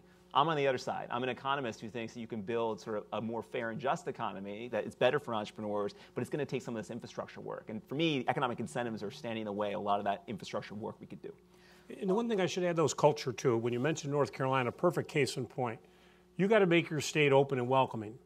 I vetoed 120 bills, the most of any governor in Virginia history. But I had a very Tea Party legislature, very horrible anti-women, anti-LGBT, anti-environment, pro-gun, and anti-voting rights. You cannot get those 21st century businesses to come to your state if you put walls up. One of my greatest, I got Nestle to move out of California. One of my other best ones was I got CoStar, North Carolina, twice the incentives that Virginia offered, 1,100 high-paying jobs. I got them to go to Richmond, Virginia, for one reason, HB2, that was down there in North Carolina. So you should understand the culture piece is a big part of it. Women are not going to a state that discriminates against women. Not going to happen. I have a question about the Main Street Fund, because your proposal is sort of up against a major economic machine in this country. And if you are the governor of a state or making decisions on behalf of a state, and you decide to stop incentivizing companies to come, big companies to come in, the HQ2s of the world, that's really risky. I mean, how do you deal with that? Because if you're running a state and you're looking at a re-election in 4 years, that's not easy. We've thought about it a lot in the proposal, and I also want to thank the Hamilton Project staff specifically because they helped a lot with this paper. One thing we've thought about a lot is, well, there's got to be some incentive for sort of states to be tracking not just their own incentives, but other states. So when you lose that sort of company to another state, there's an incentive to say, hey, they offered this company $300 million, and that should be counted by the Main Street Fund. What happens with the fund is once another state initiates an incentive, so let's suppose South Carolina offers an incentive and the company moves from North Carolina to South Carolina, then there's more money left over in the Main Street Fund. South Carolina's allocation then gets allocated across the whole pie. So there's a lot of incentive for other states. One is to say, we're not going to do these incentives anymore, or we're going to reduce them sharply. And if other states are using incentives, to report and say, here's what's happening, if they're underreported, because there's a key issue about how you report these things. So by creating a fungible set of money that can be distributed across states, we're going to provide a lot of incentives for governors to say, look, I didn't do this incentive, or we lost this one because I didn't offer that much. But we're going to invest in grassroots entrepreneurship and create more jobs and more growth that way. So that's the idea. You are going to have to start small. There's a lot of other proposals out there which I'd love to entertain in terms of taxing incentives, and I think they're much harder politically. This is a smaller approach to try to tilt the playing field a little bit and create some momentum towards fewer incentives.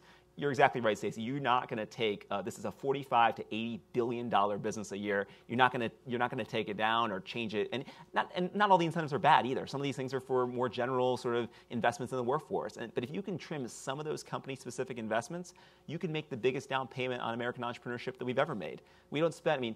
SBIR, Small Business Innovation Research, that's probably one of our biggest investments in entrepreneurship. That's $3 billion a year. That's less than 10% of the total amount of incentives that we'd give to big companies. So even a small amount of money can make a huge difference for entrepreneurship. So that would be the goal of the Main Street Fund in the initial ramp.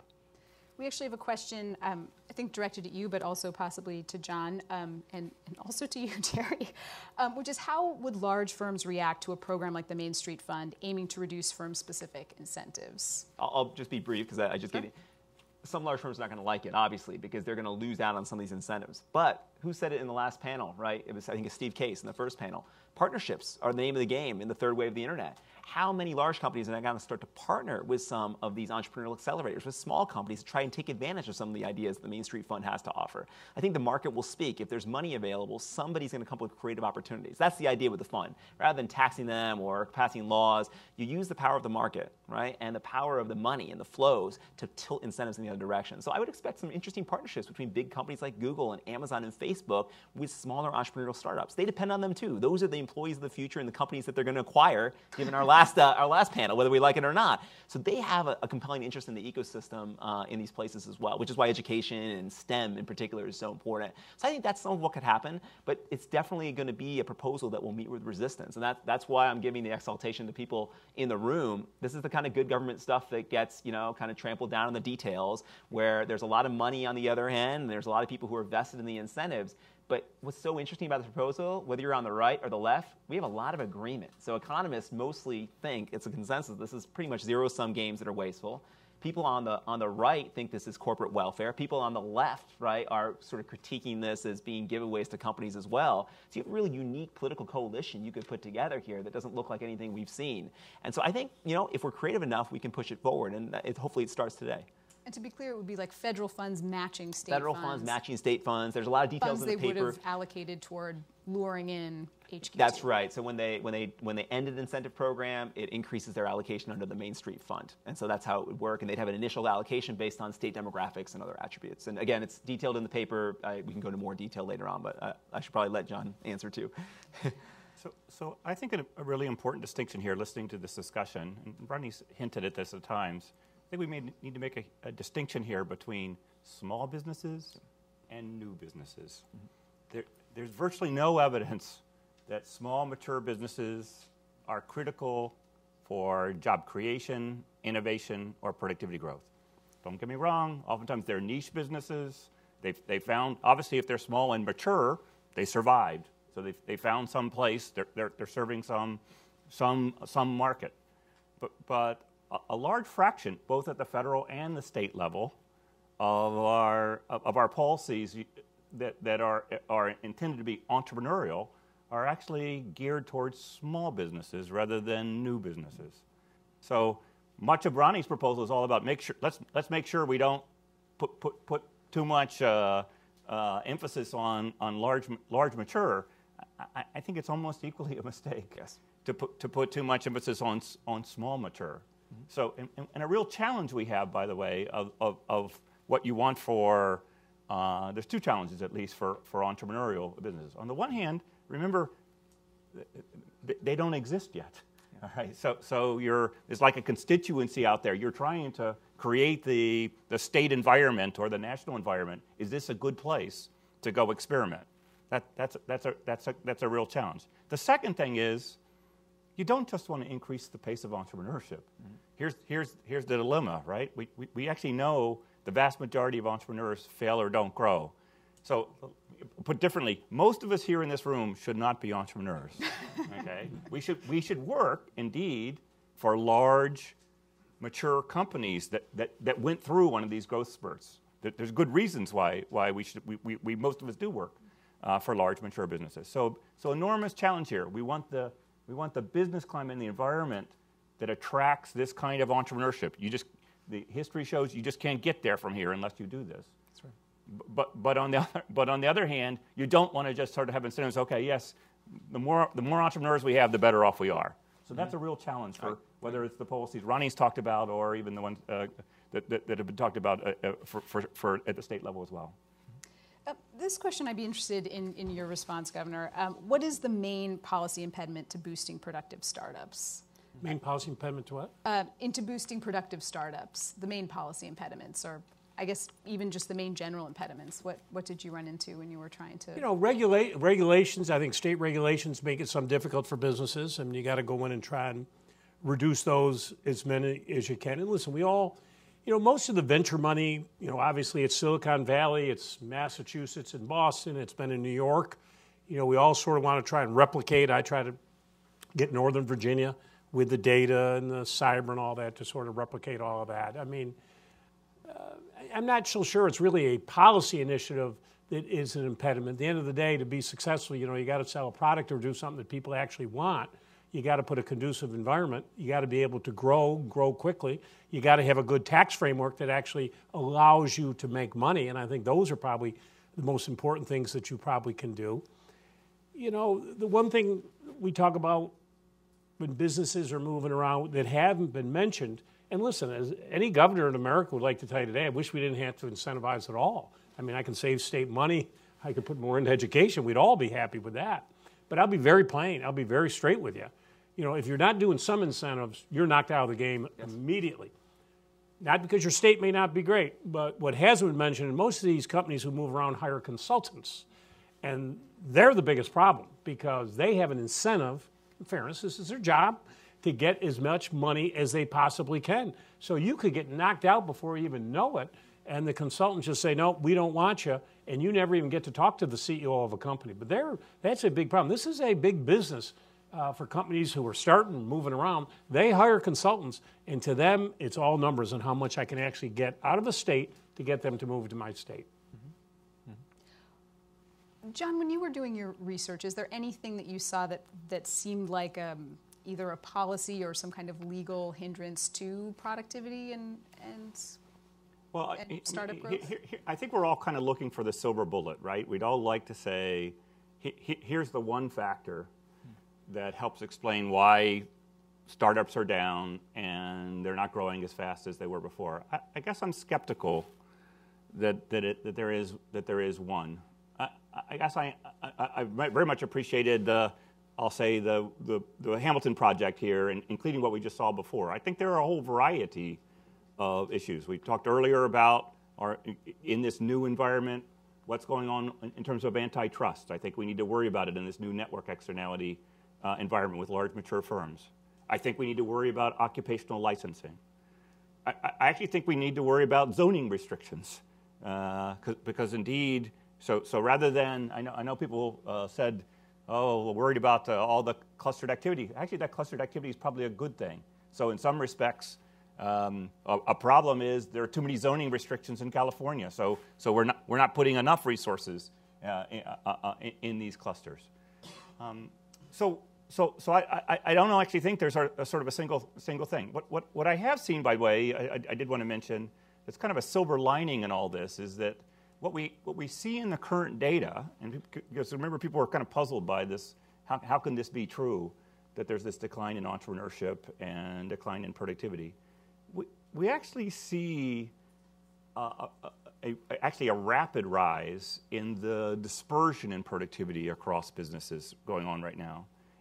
And that's like, Jason said this earlier, that's like $500 bills on the sidewalk, in the sense that for some reason, we're not doing two things. We're not moving the businesses that are well below the frontier up, And two, you could say those businesses that can't do that, they aren't contracting and shrinking, and the ones that are at the top aren't growing. So that's kind of consistent with, lots of people here are saying that there's lots of innovation going on out there, and this isn't really answering your question about what's exactly doing this, but I think the evidence is we aren't picking up the innovation in terms of its productivity potential. That makes you somewhat optimistic if we could figure out how to reduce the barriers, whether it's barriers to entrepreneurship itself or whether it's barriers to high growth activity. So again, let's back again to the policies I've heard today. I think we need to push on all these kinds of different dimensions. I think Ronnie's concern seems reasonable to worry about. The occupational licensing seems quite reasonable. Is there a silver bullet? I just don't think there is. What do you mean by dispersion of productivity? So here's what's really striking inside industry. So you go in as narrow industry as you'd like, and what you see is that, for example, that the business at the 90th percentile has productivity which is 60, 70% larger than the businesses at the 10th percentile. And you ask yourself the question, how could that even be? How are they even surviving? And the answer is partly they're not. That slowly but surely, that's what the creative destruction process is. There's experimentation. The ones that succeed grow. The ones that are high in the productivity grow. The ones that are low in productivity shrink.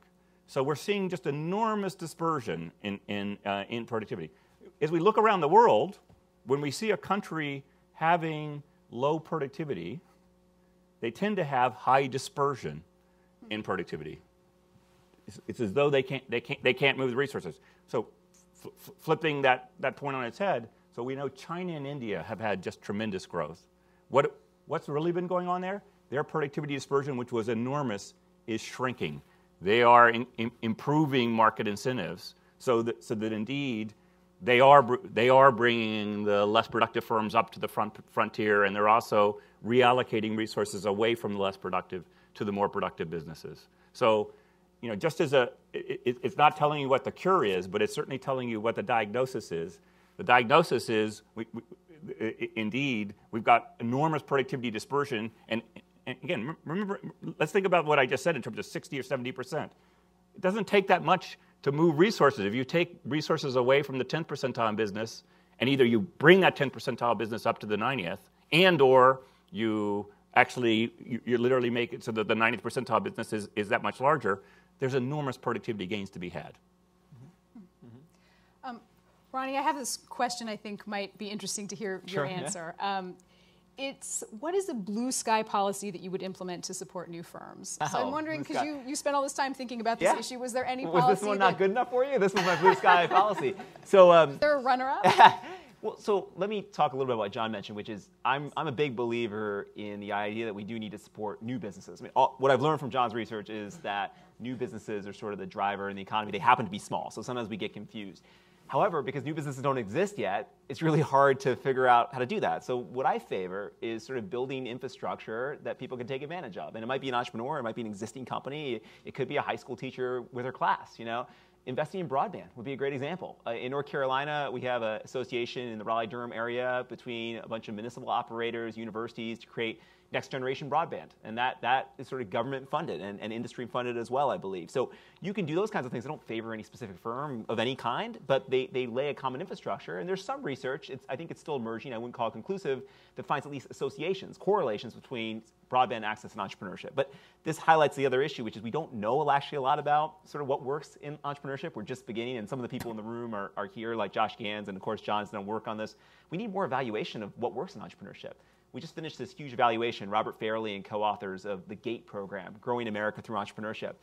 And they find a lot of training programs for entrepreneurship have mixed or null results. So think about that for a second. We're doing all this training, we're mentoring all these people, we have all these accelerators, and a really rigorous study is finding it actually probably doesn't work. So what I want to do with the Main Street Fund is every dollar that's put out, I want to put 20 cents towards measurement and evaluation.